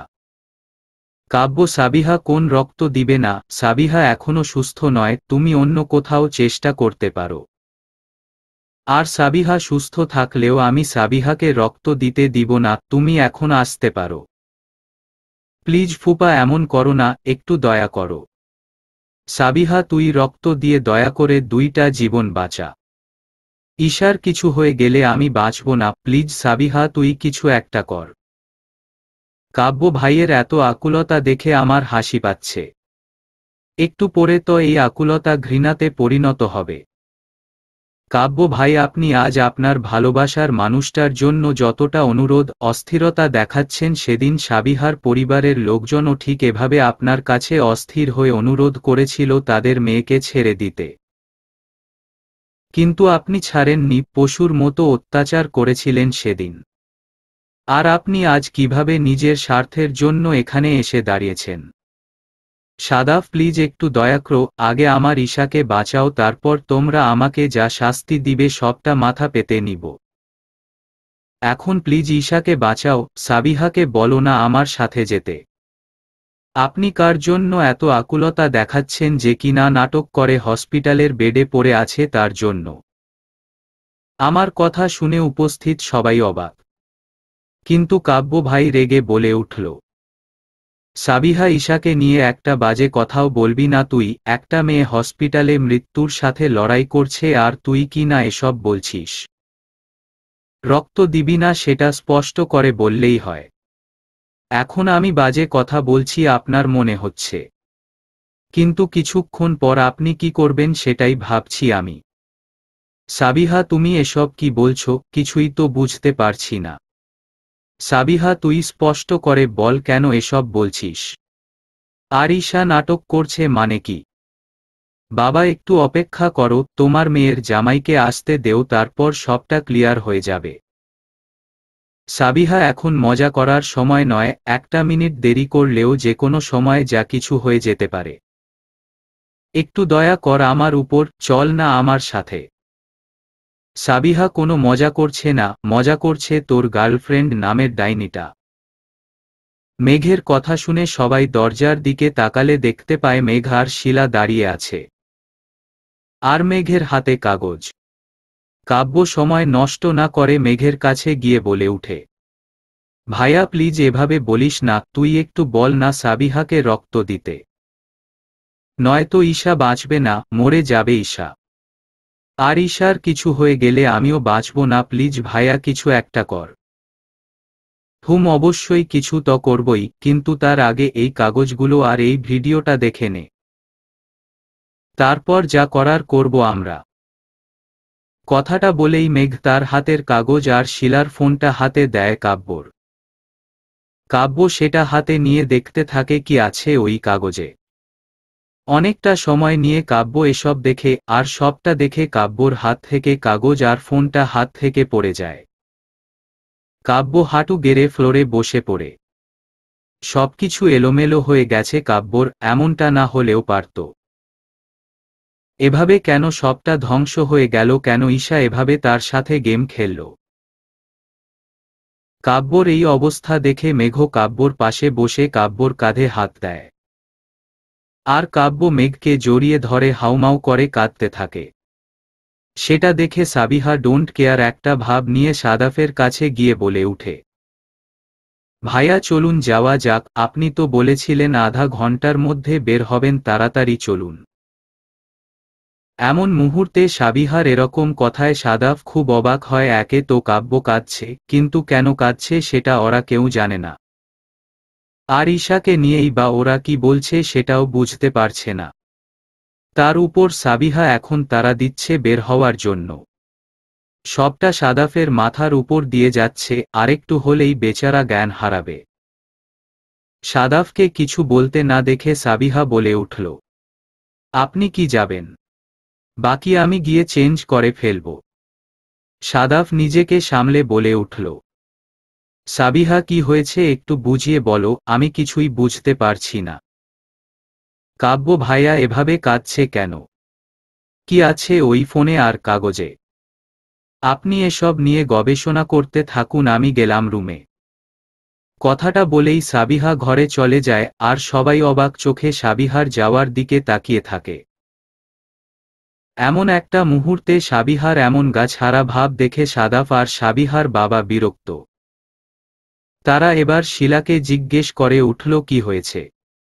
তখন শিলা বলে উঠল, ঈশা মেয়েটা ভালো নয় বাবা, সে তার বয়ফ্রেন্ড রক্তিম দুজন মিলে বড়লোক ছেলে মেয়েদের প্রেমের জালে ফাঁসিয়ে নানা রকমের কারসাজি করে টাকা নেয়। আজই তো অ্যাক্সিডেন্টের মিথ্যা নাটক করে কাব্য ভাইয়ের থেকে 18 লক্ষ টাকা নিয়ে পালিয়েছে। আর এসবের সাথে অনেকেই যুক্ত। যে হসপিটালে ঈশাকে ভর্তি করা হয়েছে সেটাও ঈশার চক্রান্ত। হসপিটালেও ঈশার লোক আছে, তাই মিথ্যা অপারেশনের নাম করে টাকা নিয়ে পালিয়েছে। কিন্তু তোরা এসব কিভাবে জানলি? বাবা আমি এসবের কিছুই জানতাম না। কয়েকদিন আগে সাবিহা আমাকে বলেছিল স্কুলে ভর্তি হতে যাওয়ার সময় কোনো ছেলের সাথে নাকি ঈশাকে দেখেছে। আমি সেটা মেঘের সাথে শেয়ার করার পর মেঘ জানায় ঈশা মেয়েটা ভালো না। মেঘের পরিচিত একজনের কাছ থেকেও নাকি প্রেমের নামে মিথ্যা নাটক করে টাকা নিয়ে পালিয়েছে। আর তার জন্য মেঘ ঈশাকে দেখতে পারে না। আর মেঘ কাব্য ভাইকে অনেক বুঝানোর চেষ্টা করেছে, কিন্তু বুঝেনি।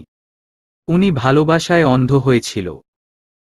আর মেঘের কাছে কোনো প্রমাণও ছিল না, তাই মেঘ অনেক দিন ধরে চেষ্টা করছিল প্রমাণ জোগাড় করতে। তার জন্য লোকও লাগায়, ঈশার পিছনে লোক লাগিয়ে ঈশার বয়ফ্রেন্ড রক্তিমের খোঁজ পাই। আর আজকের চক্রান্তের কথা জানতে পারি। কিন্তু ততক্ষণে দেরি হয়ে গেছে, ঈশা টাকা নিয়ে পালিয়েছে। আর তার প্রমাণ ওই ফোনে আর কাগজে আছে। সবটা শুনে সাদাফ আর মনির সাহেব অবাকের চরম সীমানায়। মেয়েটা খারাপ ছিল এটা ওরা জানত, কিন্তু এতটা যে খারাপ হবে সেটা বুঝতে পারেনি। কাব্য এখনো মেঘকে জড়িয়ে ধরে কাঁদছে। সাবিহা আর তার পরিবার আজ একসাথে শপিং করতে বেরিয়েছে। আর কয়দিন পরেই মেঘ আর শিলার বিয়ে। সবাই আসলেও কাব্য আসেনি। ঈশা টাকা নিয়ে পালিয়েছে আজ 13 দিন। এই 13 দিনে কাব্য না কারো সাথে কথা বলেছে আর না ঘর থেকে বেরিয়েছে। নিজেকে একদম ঘুটিয়ে নিয়েছে। কিন্তু এসবের মাঝেও কাব্য সাবিহার সাথে দেখা করতে চেয়েছে, কিন্তু সাবিহা দেখা করেনি। সাবিহা এখন তার দৈনন্দিন জীবনে খুব খুশি। তার বেস্ট ফ্রেন্ড হিয়াও তার সাথে নতুন স্কুলে ভর্তি হয়েছে। আর সাবিহা তার একতরফা ভালোবাসা নামক পেরা থেকে নিজেকে সরিয়ে আনতে পেরেছে। নিয়মিত স্কুলে যাচ্ছে আর তায়কোয়ান্দো শিখছে। এতে সাবিহা আগে থেকে অনেকটা পরিবর্তন হয়ে গেছে। সাবিহার খুব পানির তেষ্টা লাগে, তাই সে তার বাবাকে বলে যায় পানি কিনতে। কিন্তু পানির দোকানে পৌঁছানোর আগেই কেউ সাবিহার মুখটা রুমাল দিয়ে চেপে ধরে। এমন একটা জায়গায় আছে সাবিহা যেখানে আশেপাশে কোনো লোকজনও নেই। সাবিহা ছোটার চেষ্টা করছে কিন্তু ছুটতে পারছে না। একটা সময় ধস্তাধস্তি করতে করতে সাবিহা জ্ঞান হারায়। সাদাফ ভার্সিটি থেকে বাড়িতে এসে খেতে বসেছে, এমন সময় সাদাফের ফোনটা বেজে ওঠে। সাদাফ ফোনটা হাতে নিয়ে দেখে মনির সাহেবের ফোন। সাদাফ এক গাল হেসে ফোনটা রিসিভ করল। কিন্তু সাদাফের কিছু বলার আগেই ওপাশ থেকে মনির সাহেব অস্থির হয়ে বলে উঠে, সাবিহাকে পাওয়া যাচ্ছে না সাদাফ। মনির সাহেবের কথা শুনে সাদাফের বুকের ভিতর মোচড় দিয়ে উঠল, সাদাফের হাত কাঁপছে। সাদাফ উত্তেজিত হয়ে বলে উঠল, সাবিহাকে পাওয়া যাচ্ছে না মানে কি বলছেন এসব? আমরা সবাই শিলার বিয়ের শপিং করতে এসেছি। শপিং করতে করতে একটা সময় সাবিহা পানি খেতে যায়, তারপর আর ফিরে আসেনি। সারা শপিং মল খুঁজে ফেলেছি কিন্তু কোথাও সাবিহাকে পাচ্ছি না। শপিং মল থেকে একটা মেয়ে কিভাবে উধাও হতে পারে? সাবিহা হয়তো আশেপাশেই আছে, ভালো করে খুঁজে দেখুন সবাই। নয়তো কোথাও কাজে আটকে আছে, এক্ষুনি এসে পড়বে। কোথাও কোনো কাজে গেলে আর কাউকে না বললেও আমাকে বলবে। কিন্তু সাবিহা তো কিছু বলেনি, শুধু পানি খেতে যাবে এটাই বলেছে। আর সাবিহাকে খুঁজে পাচ্ছি না, ঘণ্টাখানিকের মতো হবে। পানি খেতে কি এতক্ষণ লাগবে বলো তুমি? আর ফোনটাও বন্ধ সাবিহার। আশেপাশে অনেক খুঁজেছি সবাই, কিন্তু আমরা সাবিহাকে কোথাও খুঁজে পাচ্ছি না। তুমি কিছু একটা করো সাদাফ। আমার মেয়েটাকে খুঁজে এনে দাও দয়া করে। আঙ্কেল আপনি শান্ত হন, আমি এখনই আসছি, আমি সাবিহাকে খুঁজে আনবি। সাবিহার কোনো ক্ষতি আমি হতে দিব না, আপনি শান্ত হন। কথাটা বলে সাদাফ তাড়াতাড়ি ফোনটা কেটে বাড়ি থেকে বের হতে নিলেই সাদাফের বাবা বলে উঠে, এখন কই যাচ্ছ? খাবার তো খেয়ে যাও। বাবা এখন খাওয়ার সময় নেই, আমাকে যেতে হবে এখনই।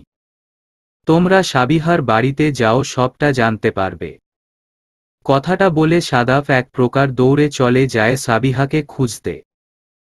সাদাফ হন্তদন্ত হয়ে গাড়ি চালাচ্ছে, সাদাফের ভিতরটা জলে পুড়ে শেষ হয়ে যাচ্ছে। সাবিহা কোথায় আছে? কেমন আছে? কেউ কোনো ক্ষতি করেনি তো সাবিহার?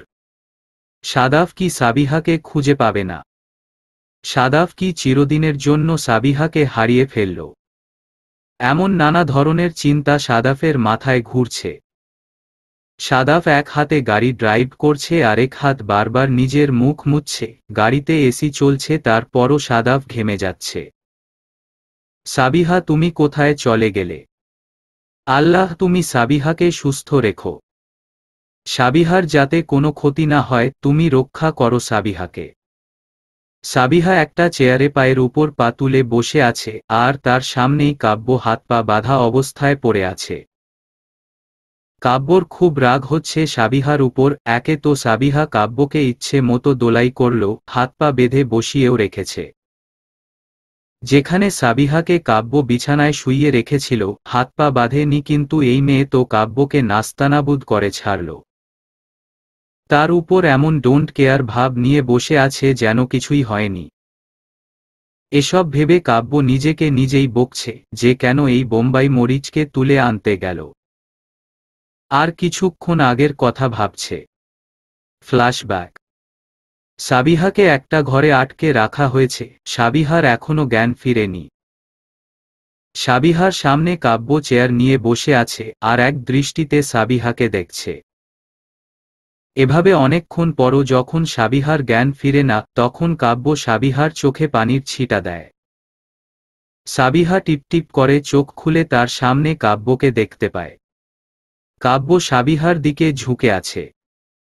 জ্ঞান ফেরার পর নিজেকে একটা ঘরে বিছানায় আবিষ্কার করি, আর সামনেই কাব্য ভাইকে ঝুঁকে থাকতে দেখে ঘাবড়ে যাই। কিন্তু পরক্ষণেই মনে পড়ে যায় শপিং মলে কেউ আমাকে অজ্ঞান করেছিল। তার মানে কাব্য ভাই আমাকে কিডন্যাপ করেছিল তখন। কাব্য কিছু বলবে কিন্তু তার আগেই সাবিহা তার দুই পা একসাথে করে কাব্যর পেটে লাথি দিয়ে দূরে সরিয়ে উঠে দাঁড়ায়। কাব্য আবার সাবিহার কাছে এসে কিছু বলতে গেলে সাবিহা কাব্যর হাত মুচড়ে পিছনে নিয়ে কাব্যর পিঠে কনুই দিয়ে আঘাত করে। কাব্য মাটিতে পড়ে যায়। সাবিহা সঙ্গে সঙ্গে আশেপাশে দড়ি খুঁজতে থাকে, কিন্তু আশেপাশে কিছু না পেয়ে বিছানার চাদর পেঁচিয়ে কাব্যকে বেঁধে ফেলে। তারপর যেই চেয়ারে কাব্য বসে ছিল সেই চেয়ারে সাবিহা বসে আর হাত ঝাড়া দিতে দিতে বলে উঠে, কি ভেবেছেন আপনি মেয়ে বলে দুর্বল আমি, সেদিন আঘাত করে পার পেয়ে গেছেন বলে কি আজও ছেড়ে দিব আপনাকে? যদি এমনটা ভেবে থাকেন তবে ভুল ভাবছেন। তখন কাপুরুষের মতো পিছন থেকে আঘাত করেছিলেন, তাই রক্ষা পেয়েছিলেন। কিন্তু এখন কি করবেন কাব্য ছোটার জন্য ছটফট করছে কিন্তু ছুটতে পারছে না। কাব্য আপ্রাণ চেষ্টা করেও খুলতে পারছে না হাতে পায়ের বাঁধন। সেটা দেখে সাবিহা একটা তৃপ্তির হাসি হাসল। সাবিহা এবার বাঁকা হেসে বলে উঠল, কি সমস্ত শক্তি শেষ নাকি, ছুটতে পারছেন না? আমি না চাইলে আপনি ছুটতেও পারবেন না আর না এখান থেকে এক পাও নড়তে পারবেন। এবার বলুন তো আমাকে কিডন্যাপ কেন করেছেন আপনি? কি স্বার্থ আছে এসবের পিছনে এবার কি মেরে গুম করে দেয়ার প্ল্যান এঁটেছিলেন? সাবিহা আমার হাতে পায়ের বাঁধন খোল। ধমকে সাবিহা রেগে বলে উঠে, একদম ধমকাবেন না আমাকে। চোরের মায়ের বড় গলা কথাটা আবারও প্রমাণিত হল। আমাকে এখানে তুলে এনে আবার ধমকাচ্ছেন আমাকে? আপনার সাহস দেখে আমি অবাক হচ্ছি। এত কিছুর পরও কি আপনার মন ভরে নি কাব্য ভাই? আপনি আজ আমাকে এখানে তুলে এনেছেন কেন? আবারও মারার জন্য তুলে এনেছেন? কিন্তু সেটা ভেবে থাকলে ভুল ভাবছেন আপনি। কারণ সাবিহা আর আগের মতো নরম নয় যে চুপচাপ সেদিনের মতো মার সহ্য করে যাবে। বেশি কথা না বলে ছাড় আমাকে। ছাড়লে যাতে মারতে পারেন আবারও তার জন্য ছাড়ব আপনাকে। আমি এসব কিছু করার জন্য তোকে এখানে আনিনি। সাবিহা এবার বসা থেকে উঠে দাঁড়ায় আর কাব্যর গাল চেপে ধরে বলে উঠে, এখন তো ধরা পড়ে গেছেন তাই এসব বলছেন? আমাকে কি বলদ মনে হয় আপনার সাবিহা ছাড় লাগছে আমার। মেয়েদের হাত মমতার হাত জানতাম, কিন্তু তোর হাতের স্পর্শ পেয়ে মনে হচ্ছে সেটা ভুল। চুপ, একদম চুপ, এত ডায়লগ দিবেন না। মেয়েদের বুঝার মতো মন মানসিকতা আপনার নেই, তাই এসব ডায়লগ দিবেন না। কিন্তু জেনে রাখুন মেয়েরা প্রয়োজনে নরম আবার গরমও। সব জেনেছি, এবার ছাড় আমাকে। আমার সারা শরীর ব্যথা করছে। এত শক্তি তোর মধ্যে কোথা থেকে এলো রে? সাবিহা বাঁকা হেসে বলে উঠল, সবটা আপনার জন্য সম্ভব হয়েছে। এবার চুপচাপ মুখ খুলুন আর বলুন কেন এনেছেন আমাকে। সাবিহার এমন রূপ দেখে কাব্য কিছু বলার সাহস পাচ্ছে না। কে জানে কারণটা বললে রেগে আবার দুইটা লাগিয়ে দেয়। আগে ছাড়া পাই তারপর না হয় বলবো, তখন দুই একটা দিতে আসলে আটকাতে তো পারবো, কিন্তু এখন তো সেটা পারবো না। এসব মনে মনে ভেবে কাব্য বলে উঠল, আগে আমার হাতে পায়ের বাঁধন খুলে দে, তারপর সবটা বলছি। আগে কারণ বলবেন তারপর ছাড়। তার আগে আপনার মুক্তি নেই বর্তমান। কাব্য কারণও বলেনি আর সাবিহা কাব্যর হাতে পায়ের বাঁধনও খুলেনি। তখন থেকে এভাবেই পড়ে আছে কাব্য। সাদাফ পাগলের মতো এদিক সেদিকে দৌড়াচ্ছে, সারা শপিং মল খুঁজে চলেছে তন্ন তন্ন করে, কিন্তু কোথাও সাবিহাকে পাচ্ছে না। সাদাফের অবস্থা খুবই খারাপ। সারা শরীর ঘেমে গিয়ে অবস্থা খুবই করুণ। চোখগুলো কেমন অস্থির হয়ে এদিক সেদিকে সাবিহাকে খুঁজে চলেছে। সাদাফের অস্থির চোখের দিকে তাকালে যে কেউ বুঝতে পারবে ওই চোখে কতটা ভালোবাসা লুকিয়ে আছে, কতটা ভালোবাসলে কেউ এতটা অস্থির হয়ে খুঁজতে পারে কাউকে। সাদাফ এবার এক জায়গায় দাঁড়িয়ে প্যান্টের পকেট থেকে ফোনটা বের করে ফোন লাগায় মনির সাহেবকে। ফোনটা ধরতেই সাদাফকে কিছু বলতে না দিয়েই মনির সাহেব উত্তেজিত হয়ে বলে উঠে, সাদাফ, সাবিহার খোঁজ পেয়েছ? সাবিহার মা তো কান্নাকাটি করে অবস্থা খারাপ করে ফেলছে। সাদাফ কথাটা শুনে চোখ বন্ধ করে কয়েকটা শ্বাস ফেলে নরম গলায় বলে উঠে, সাবিহাকে পাইনি আঙ্কেল, আমি পুলিশ স্টেশনে যাচ্ছি। আপনি আন্টি আর শিলার দিকে খেয়াল রাখুন। চিন্তা করবেন না, সাবিহাকে ঠিক খুঁজে পাব আমরা। কথাটা বলে সাদাফ মনির সাহেবকে আর কিছু বলতে না দিয়ে ফোনটা রেখে দেয় আর একটা জায়গায় বসে পড়ে মাথা নিচু করে চুলগুলো টেনে ধরে ভেজা গলায় বলে উঠে, কোথায় চলে গেলে তুমি? প্লিজ ফিরে এসো। এতটুকু সময়েই তুমি হিনা নিজেকে পাগল মনে হচ্ছে। আমি পারবো না তোমাকে ছেড়ে থাকতে, প্লিজ ফিরে এসো আমার কাছে। ভালোবেসে যত্ন করে আমার কাছে রেখে দিব, কোথাও হারাতে দিব না তোমাকে। প্লিজ ফিরে এসো আমার কাছে। কাব্য এখনো হাত পা বাঁধা অবস্থায় পড়ে আছে আর সাবিহা হাতে একটা রড নিয়ে কাব্যর মুখোমুখি দাঁড়িয়ে আছে।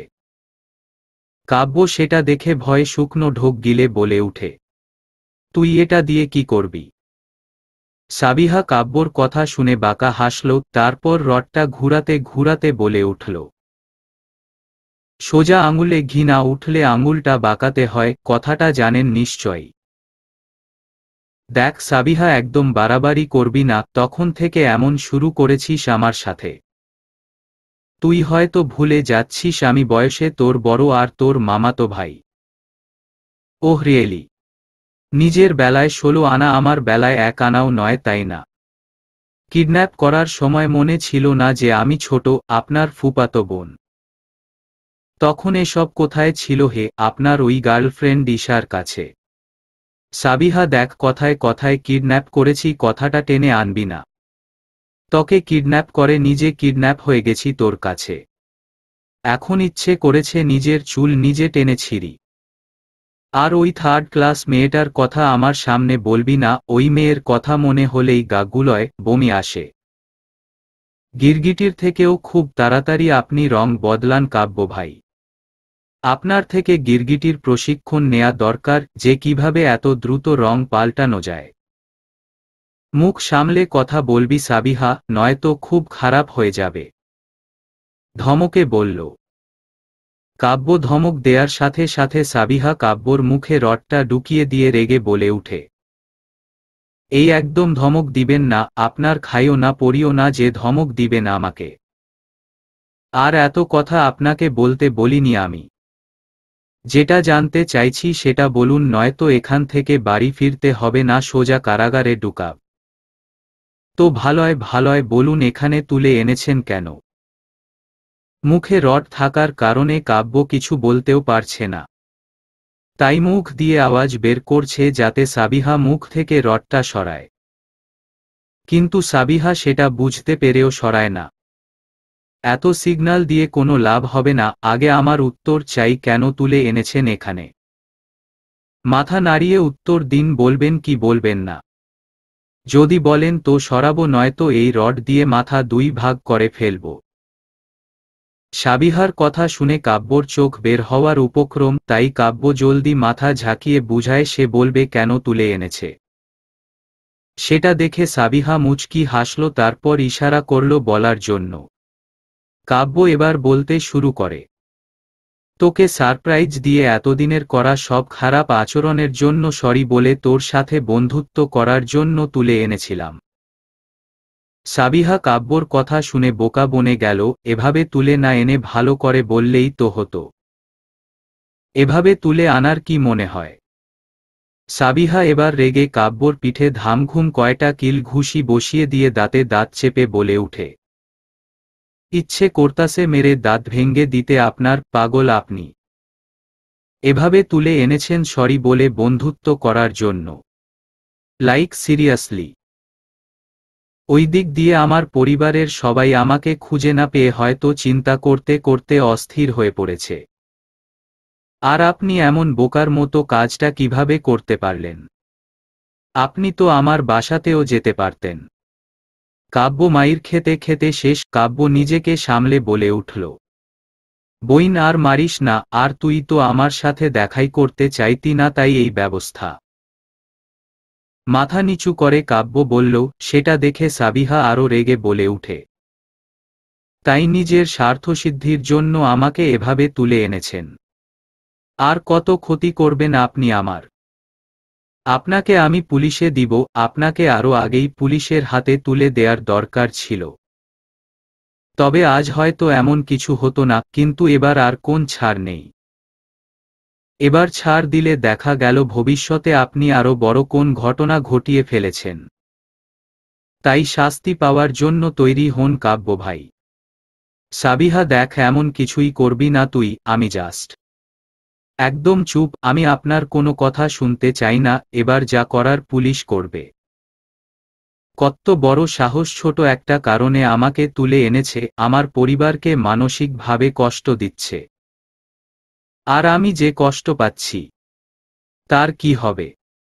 কাব্য কথাটা কান্না জড়িত কণ্ঠে বলে উঠে। সাবিহা এবার কাব্যর দিকে তাকায় আর বলে উঠে, আপনার কষ্ট তো আমাকে তুলে এনেছেন কেন?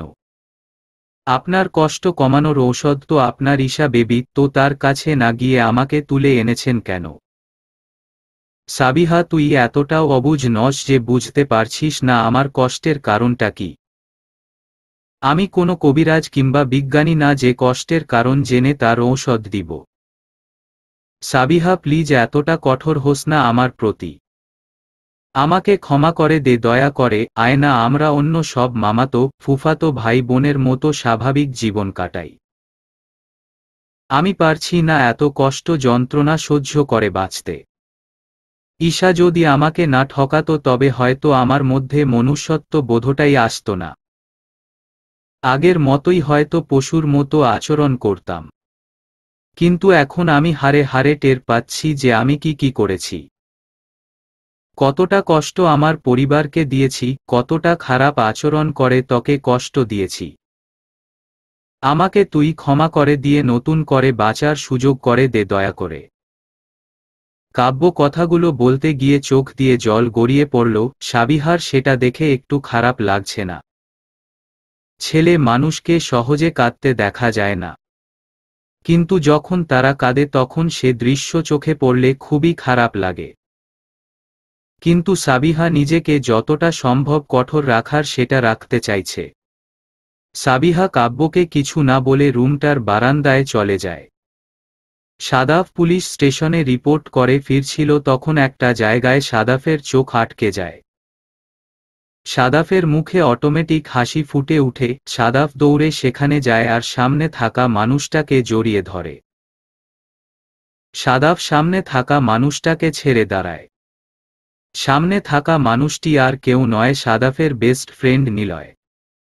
আর নিলয় একজন সিআইডি অফিসার। সাদাফ নিলয়কে হাসিমুখেই বলে উঠে, দোস্ত, তুই এসে আমার বিরাট বড় উপকার করলি, একটা ফোনে যে তুই চলে আসবি ভাবতেও পারিনি আমি। তোর এত বড় বিপদ আর আমি আসবো না সেটা কি হয় নাকি? হুম দোস্ত, তোকে অনেক অনেক ধন্যবাদ আসার জন্য। এখন বল না, সাবিহার ফোনের লোকেশন ট্র্যাক করতে পেরেছিস কিনা? হুম পেরেছি, আর ভাবির লাস্ট লোকেশন যেখানে ছিল সেখানেই তোকে নিয়ে যাব এখন, চল আমার সাথে। সাদাফ তার বন্ধু নিলয়কে আবারও জড়িয়ে ধরল আর সাথে সাথে কেঁদে ফেলল। সাদাফ কেঁদে কেঁদেই বলে উঠল, তোর মতো বন্ধু থাকা ভাগ্যের ব্যাপার, আমার সাবিহাকে খুঁজে দেয়ার জন্য তোর কাছে সারা জীবন ঋণী থাকবো আমি। আরে ভাই, এখন মেয়েদের মতো কাঁদিস না প্লিজ, আর এখনো ভাবিকে খুঁজে পাইনি। আগে খুঁজে পাই তারপর তোর এই সেন্টিমার্কা মুভি দেখব। এখন তাড়াতাড়ি চল, নয়তো দেরি হয়ে যাবে। সাদাফ সম্মতি জানালে দুজন রওনা হয় সাবিহার খোঁজে। অনেক ভেবেচিন্তে সিদ্ধান্ত নিলাম কাব্য ভাইকে ছেড়ে দিব। তাই যেই ভাবা সেই কাজ। বারান্দা থেকে রুমে এসে কাব্য ভাইয়ের হাতে পায়ের বাঁধন খুলছি আর বলছি, উনাকে ছেড়ে দিচ্ছি মানে এই নয় যে আপনাকে ক্ষমা করে দিয়েছি।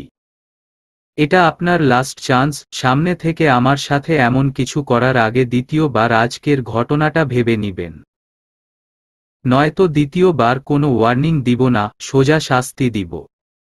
আর সেটা সম্পূর্ণ আমার নিয়মে, তাই সাবধান।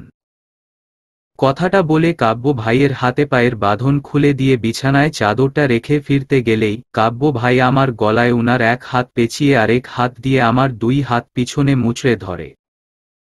আমি ছোটার চেষ্টা করতেই উনি বলে উঠে, এতক্ষণ অনেক ভালো মানুষের রূপ দেখিয়েছি, কিন্তু আর নয়, এবার একটু নিজের রূপটা দেখাই।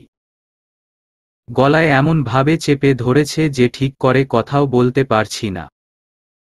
তাই ভাঙ্গা ভাঙ্গা গলায় বললাম, কুকুরের লেজ কখনো সোজা হয় না।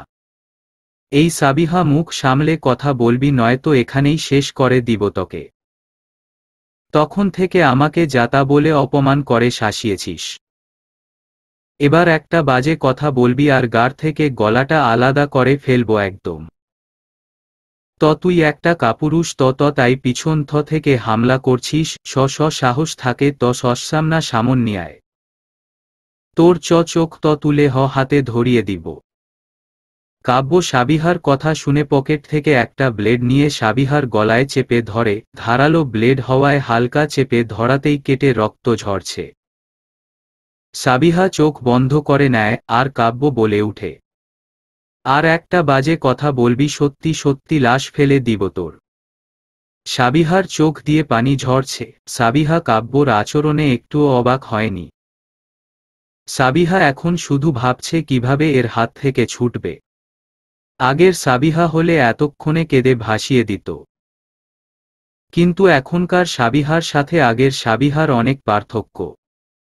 তাই সাবিহা নিজেকে শান্ত রেখে ভাবছে কিভাবে ছাড়া পাবে কাব্যর হাত থেকে। কাব্য আবারও বলে উঠল, তোর সত্যি পাখনা গজিয়েছে রে, অতিরিক্ত সাহস দেখানোর পাখনা। আর মেয়েদের পাখনা গজানোটা আমার একদম পছন্দ নয়। তাই তোর পাখনা কাটার জন্য এখানে তুলে নিয়ে আসা। আমি তোর সাথে কোনো বন্ধুত্ব করতে তুলে নিয়ে আসিনি। আমি তোর থেকে প্রতিশোধ নেয়ার জন্য তোকে তুলে এনেছি। তুই মিথ্যা নাটক সাজিয়ে আমার থেকে ঈশাকে কেড়ে নিয়েছিস, আমি সেটা বুঝিনি ভেবেছিস। কয়েকটা ছবি আর পেপারস দেখালেই আমার ভালোবাসার উপর আমি অবিশ্বাস করব ভাবলি কি করে? কিছুক্ষণের জন্য আমার মনে হয়েছিল সেসবই সত্যি, কিন্তু আমি গত 13 দিনে সব হিসাব মিলিয়েছি আর এটাও বুঝতে পেরেছি সব তোর ষড়যন্ত্র। তাই তোকে এখানে তুলে এনেছি তোর বদনাম করার জন্য। তুই যাতে সমাজে কারো সামনে মুখ না দেখাতে পারিস তার জন্য তুলে এনেছি। এটাই হবে তোর শাস্তি আমার থেকে আমার ভালোবাসাকে কেড়ে নেয়ার জন্য। কিন্তু তুই উল্টো চাল ছেলে দিলি, তাই এতক্ষণ এত নাটক করতে হলো। সত্যি তোরা মেয়েরা খুব বোকা, কিন্তু তোরা বোকা হলেও তোদের ভাবটা বেশি, বুঝলি? আমি তোর কাছে মাফ চাই আর তুই ভাব দেখাস আমার সাথে। আমাকে তুই একটা মেয়ে হয়ে এভাবে শাসালি আর আমি সেটা মুখ বুঝে সহ্য করব। কিন্তু আমি তো এত ভালো ছেলে নই যে সব সহ্য করব মুখ বুঝে। এতক্ষণ হাত পা বাঁধা ছিল তাই কিছু করতে পারিনি, কিন্তু এখন সবকিছু গুনে গুনে শোধ তুলব। আর তুই কি করে ভাবলি রে তোকে আমি এত ঘৃণা করতাম? আর এই 13 দিনে আমি এতটাই ভালো হয়ে যাব যে তোর কাছে ক্ষমা চাইব। তোর মুখে থুথু দিতে খুবব্বি ইচ্ছে করছে রে, আর আমি আমার ইচ্ছে অপূর্ণ রাখব না একদমই। কথাটা বলেই সাবিহা কাব্যর হাঁটুতে একটা লাথি দেয় পা দিয়ে, আর কাব্য টাল সামলাতে না পেরে মাটিতে বসে পড়ে। আর সাবিহার গলা কিছুটা কেটে যায়, কারণ কাব্য নিচে পড়ে যাওয়ায় হাতটা সাবিহার গলা থেকে সরে যায় আর হঠাৎ সরে যাওয়ায় কেটে যায়। ভাগ্য ভালো কাব্য তেমন ভাবে ব্লেডটা ধরেনি, নয়তো সাবিহার গলা মাথা থেকে সত্যি সত্যি আলাদা হয়ে যেত। সাবিহা তার এক হাত গলায় দিয়ে কাব্যর মুখে থুথু দেয় আর রেগে চিৎকার করে কাব্যর গলা চেপে ধরে বলে উঠে, তোর মতো ছেলেকে একসময় ভালোবেসেছিলাম, ভাবতেই ঘৃণা হচ্ছে নিজের প্রতি। তুই এতক্ষণ কি যেন বললি? যে মেয়েদের পাখনা গজানো তোর পছন্দ নয়, মেয়েরা বোকা তাই না? তুই তো মানুষ জাতির কলঙ্ক রে, তুই তো একটা মেয়ের গর্ভেই ছিলি 10 মাস 10 দিন। একটা মেয়ের জন্যই তো তুই এই পৃথিবীতে এসেছিস, আবার তুই একটা মেয়েকেই ভালোবেসেছিস। তবে তুই কিভাবে মেয়েদের এতটা ছোট করে কথা বলতে পারলি হে? কাব্য সাবিহার থেকে নিজেকে ছাড়াতে চাইছে, কিন্তু সাবিহা এমনভাবে ধরেছে যে ছাড়াতে পারছে না।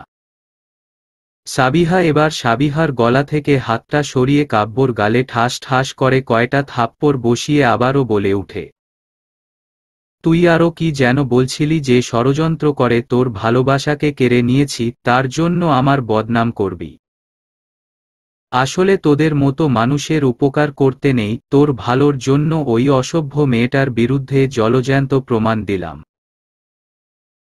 কিন্তু তুই ভালোবাসায় অন্ধ বিশ্বাস নিয়ে বসে আছিস, যে নিজের মনগড়া কথা নিয়ে আমার ক্ষতি করতে এসেছিস। ভালোবাসায় এতটাও অন্ধ হওয়া ভালো নয় যেটাতে নিজের কিংবা অন্য কারো ক্ষতি হয়। এখন তোর আর গাধার মধ্যে কোনো পার্থক্য নেই, একটু বুদ্ধি থাকলে তুই আজকের মতো জঘন্য কাজটা করতে পারতি না। সবটা আবেগ দিয়ে না ভেবে মাথা খাটাতি, তবে আজ এসব হতো না। কিন্তু তুই তো গাধার থেকেও অধম। আর তুই যে 13 দিনে ভালো হওয়ার ছেলে নয়, সেটা আমি ভালো করেই জানি। তাই তোকে ক্ষমা করিনি, আর না ক্ষমা করব। সাবিহা কথাটা বলেই কাব্যর গলা থেকে হাত সরিয়ে উঠাতে নিলেই কাব্য সাবিহাকে ঝাড়ি দিয়ে ফেলে দেয়। তখন সাবিহা গিয়ে খাটে পড়ে যায়।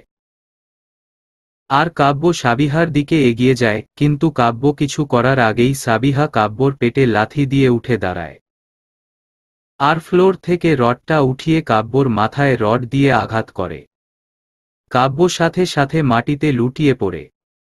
সেটা দেখে সাবিহা কাব্যর ফোনটা পকেট থেকে বের করে ফোন লাগায় কাউকে।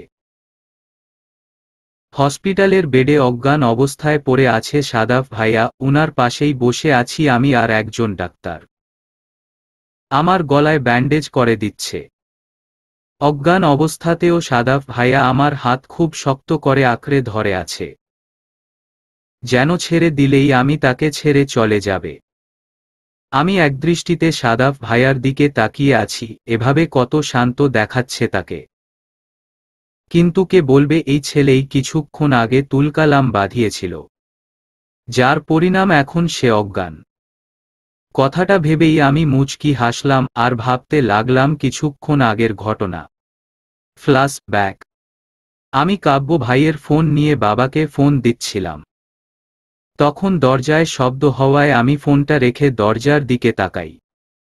আমি গলায় হাত দিয়ে দরজার দিকে এগিয়ে যাচ্ছি আর ভাবছি কাব্য ভাই কি এখানে একা ছিল, নাকি তার সাথে আরও কেউ ছিল যারা এখন দরজা ধাক্কাচ্ছে। যে বা যারাই হোক না কেন, আমি নিজের আত্মরক্ষা করবই করব। আমি এসব ভাবতে ভাবতে সামনে এগিয়ে যাচ্ছি। কিন্তু হঠাৎ করে দরজাটা ভেঙে যায় আর দুজন লোক ভিতরে প্রবেশ করে। আমি তাদের মুখের দিকে না তাকিয়েই একজনের পেটে লাথি দিয়ে আরেকজনের নাকে ঘুষি দেই। দুজনেই ফ্লোরে ছিটকে পড়ে। তখন আমি একজনকে ফ্লোর থেকে উঠাতে গেলে আমার চোখ আটকে যায়, কারণ আমার সামনে সাদাফ ভাইয়া, আর সাদাফ ভাইয়ার নাকে ঘুষি দেয়াতে নাক দিয়ে গলগলিয়ে রক্ত পড়ছে। আমি অবাক হয়ে সাদাফ ভাইয়ার দিকে তাকিয়ে আছি, আর সাদাফ সাবিহাকে দেখে যেন দেহে প্রাণ ফিরে পায়। সাদাফের নাক দিয়ে যে রক্ত পড়ছে তাতে তার বিন্দুমাত্র খেয়াল নেই। সাদাফ সাবিহাকে তার সামনে পেয়ে আর কিছু না ভেবেই সাবিহাকে টেনে বুকে আগলে নেয়। এতক্ষণ সাবিহাকে হারানোর ভয়ে সাদাফ খুবই অস্থির হয়েছিল, তাই সাবিহাকে দেখে আর নিজেকে কন্ট্রোল করতে পারেনি। জড়িয়ে ধরে আর পাগলের মতো কান্না জড়িত কণ্ঠে বলে উঠে, সাবিহা, আমার সাবিহাকে খুঁজে পেয়েছি আমি, আমার সাবিহা সুস্থ আছে। আমার সাবিহাকে আমি খুঁজে পেয়েছি, আমি তোমাকে আর কোথাও যেতে দিব না। তুমি এবার থেকে আমার সাথেই থাকবে, আমি তো তোমাকে আর একা কোথাও যেতে দিব না। তুমি আমার সাথে থাকবে, আমার কাছে থাকবে।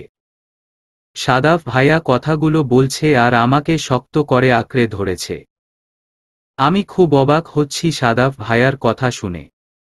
তার পাশাপাশি গলায়ও খুব ব্যথা পাচ্ছি।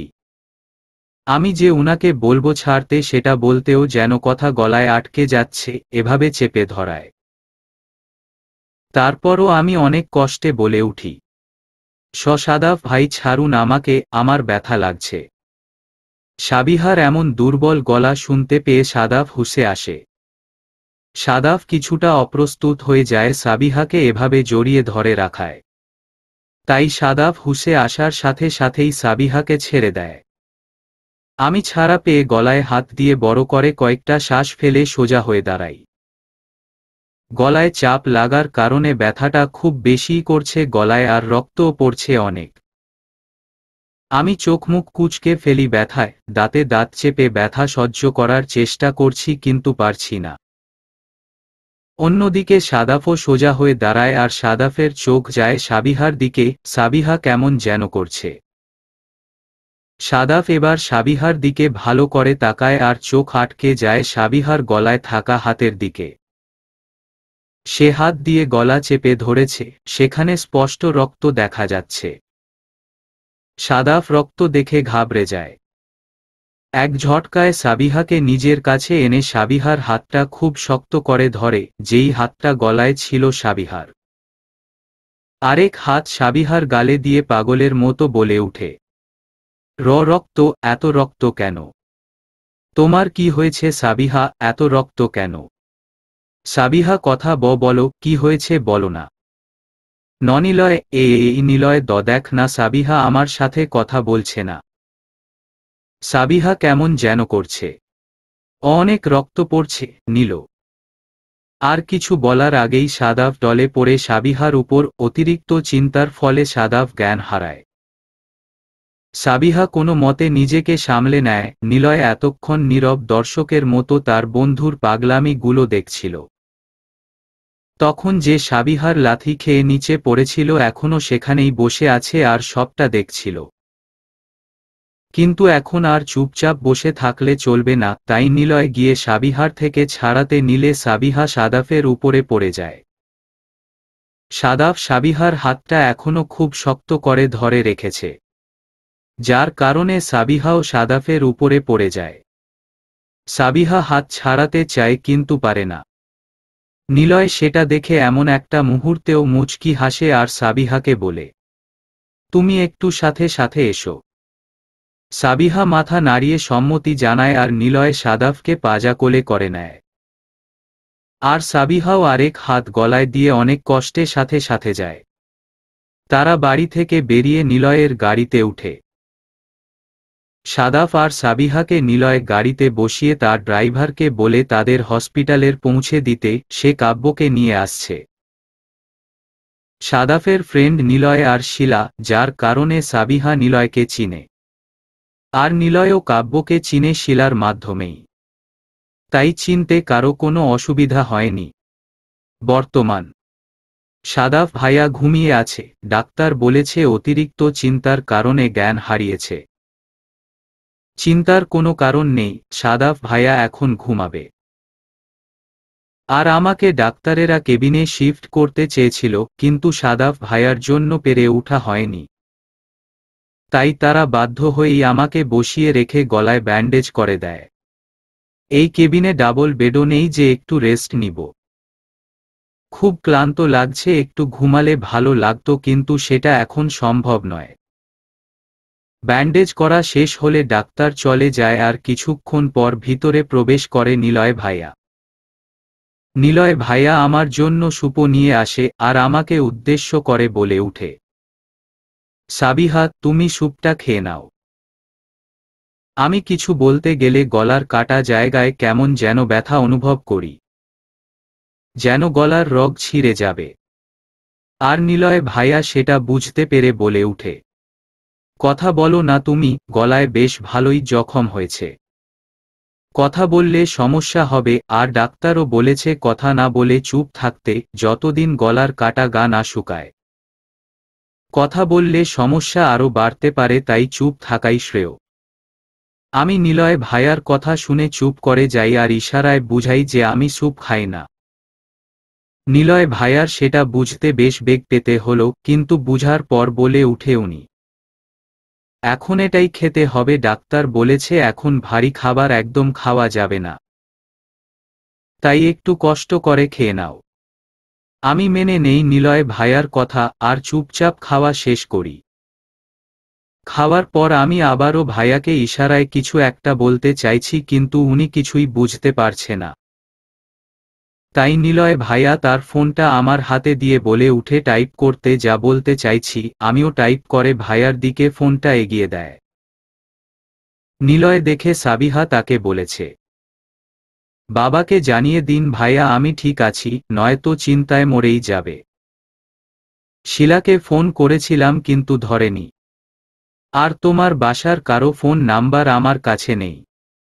তাই আমি সাদাফের বাবা মানে আঙ্কেলকে জানিয়ে দিয়েছি তোমরা হসপিটালে আছো। আর উনি যাতে তোমার বাসার সবাইকে নিয়ে হসপিটালে চলে আসে। আমি উনার কথার পরিবর্তে ইশারায় ধন্যবাদ জানাই। কিন্তু পরক্ষণেই মনে পড়ে কাব্য ভাইয়ের কথা। ফোনটা নিয়ে টাইপ করে ভাইয়ার দিকে বাড়িয়ে দেই যাতে লেখা, কাব্য ভাই কোথায়, উনার কি অবস্থা এখন। নিলয় ভাইয়া সেটা দেখে বলে উঠে, কাব্য এই হসপিটালেই ভর্তি আছে, একটু আগে জ্ঞান ফিরেছে। কিন্তু তোমাদের দুজনের এই অবস্থা কিভাবে হলো।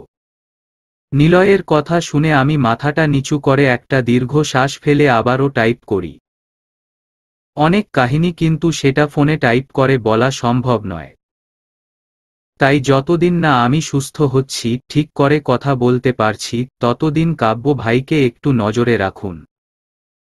আমার কথা শুনে নিলয় ভাইয়া খুব অবাক হয়। কিন্তু উনি বেশি কিছু না ভেবে চলে যায় কাব্যর ব্যবস্থা করতে। সাবিহা যখন বলছে নিশ্চয়ই কোনো কারণ আছে, তাই তাকে এখন কাব্যর উপর নজর রাখতে হবে। 2 ঘন্টা পর সাদাফের জ্ঞান ফিরে, আর জ্ঞান ফেরার পর সাদাফ নিজেকে হসপিটালের বেডে আবিষ্কার করে। আর তার পাশে সাবিহাকে ঘুমন্ত অবস্থায় দেখতে পায়, তার হাতের উপর মাথা রেখে ঘুমাচ্ছে। সাদাফ সেটা দেখে একটা স্বস্তির নিঃশ্বাস ফেলে। কিন্তু পরক্ষণেই সাদাফের মনে পড়ে যায় তখন সাবিহার গলায় রক্ত দেখেছিল। তাই সাদাফ শোয়া থেকে লাফিয়ে উঠে বসে। হাতে টান অনুভব হওয়ার ঘুমটা ভেঙে যায় আমার। খুব বেশি খারাপ লাগছিল, আর কখন যে চোখ লেগে যায় বুঝতেই পারিনি। আমি ঘুম থেকে উঠে ছোট ছোট চোখ করে সামনে তাকিয়ে দেখি সাদাফ ভাইয়ের জ্ঞান ফিরেছে। আমি সেটা দেখে মুচকি হেসে কিছু বলবো, কিন্তু গলায় আবারও সেই ব্যথা অনুভব হয়। তাই চুপ করে যাই, আর সাদাফ ভাইয়া আবারও উত্তেজিত হয়ে আমার গলায় ব্যান্ডেজ করা জায়গায় হাত দিয়ে বলে উঠে, তুমি কি ঠিক আছো? গলায় কি হয়েছে তোমার? রক্ত কেন ছিল এখানে? আর এখন ব্যান্ডেজই বা করা কেন এখানে?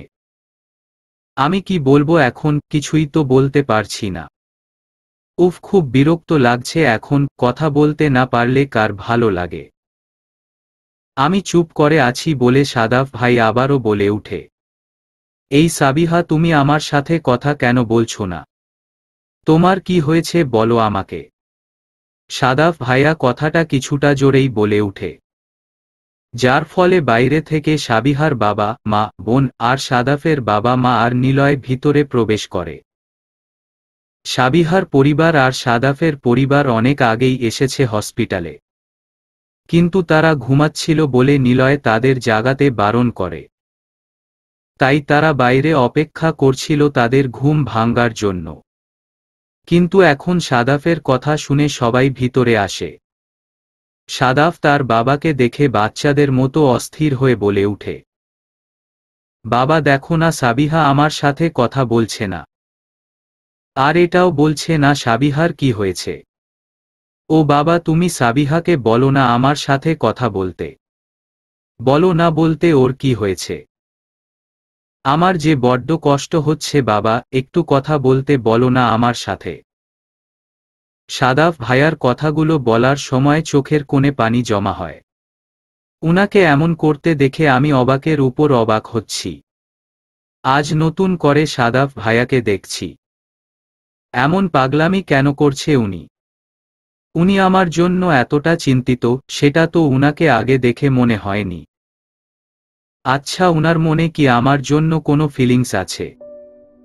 কি ভাবছি আমি এসব, তেমন কিছুই হবে না।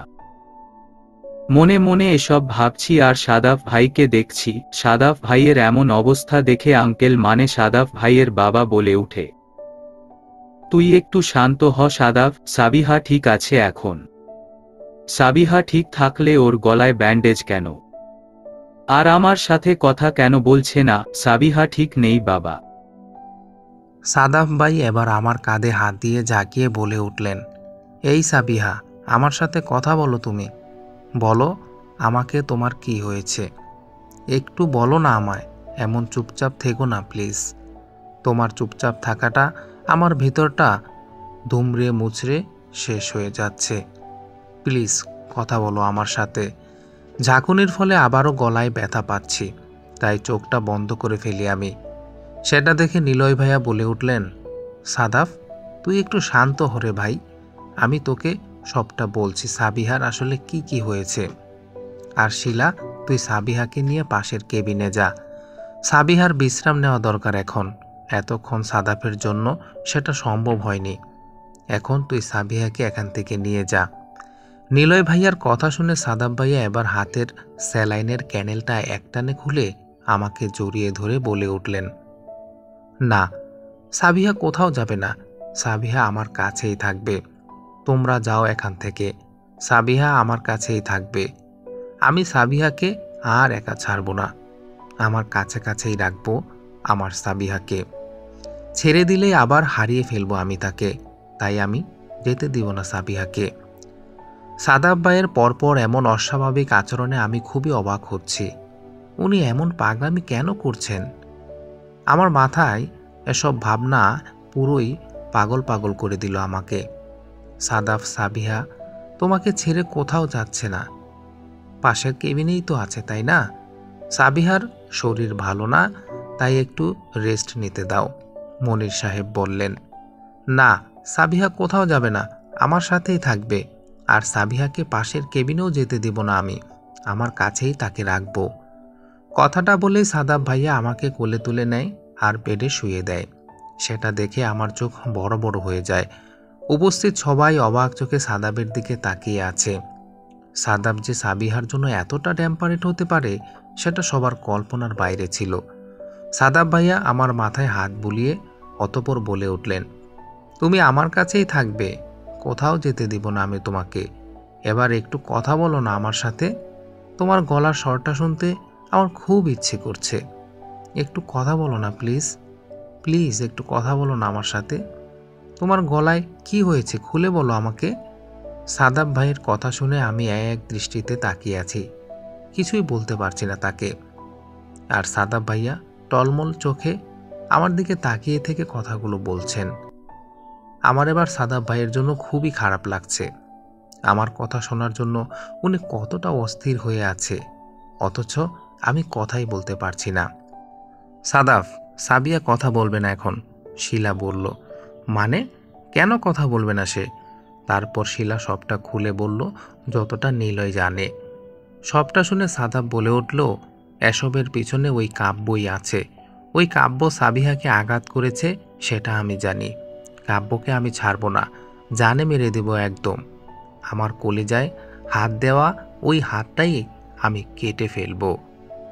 কথাগুলো বলে সাদাফ বের হয়ে যায় কেবিন থেকে, আর তার পিছন পিছন সাদাফের বাবা আর নিলয়ও চলে যায়। চলবে।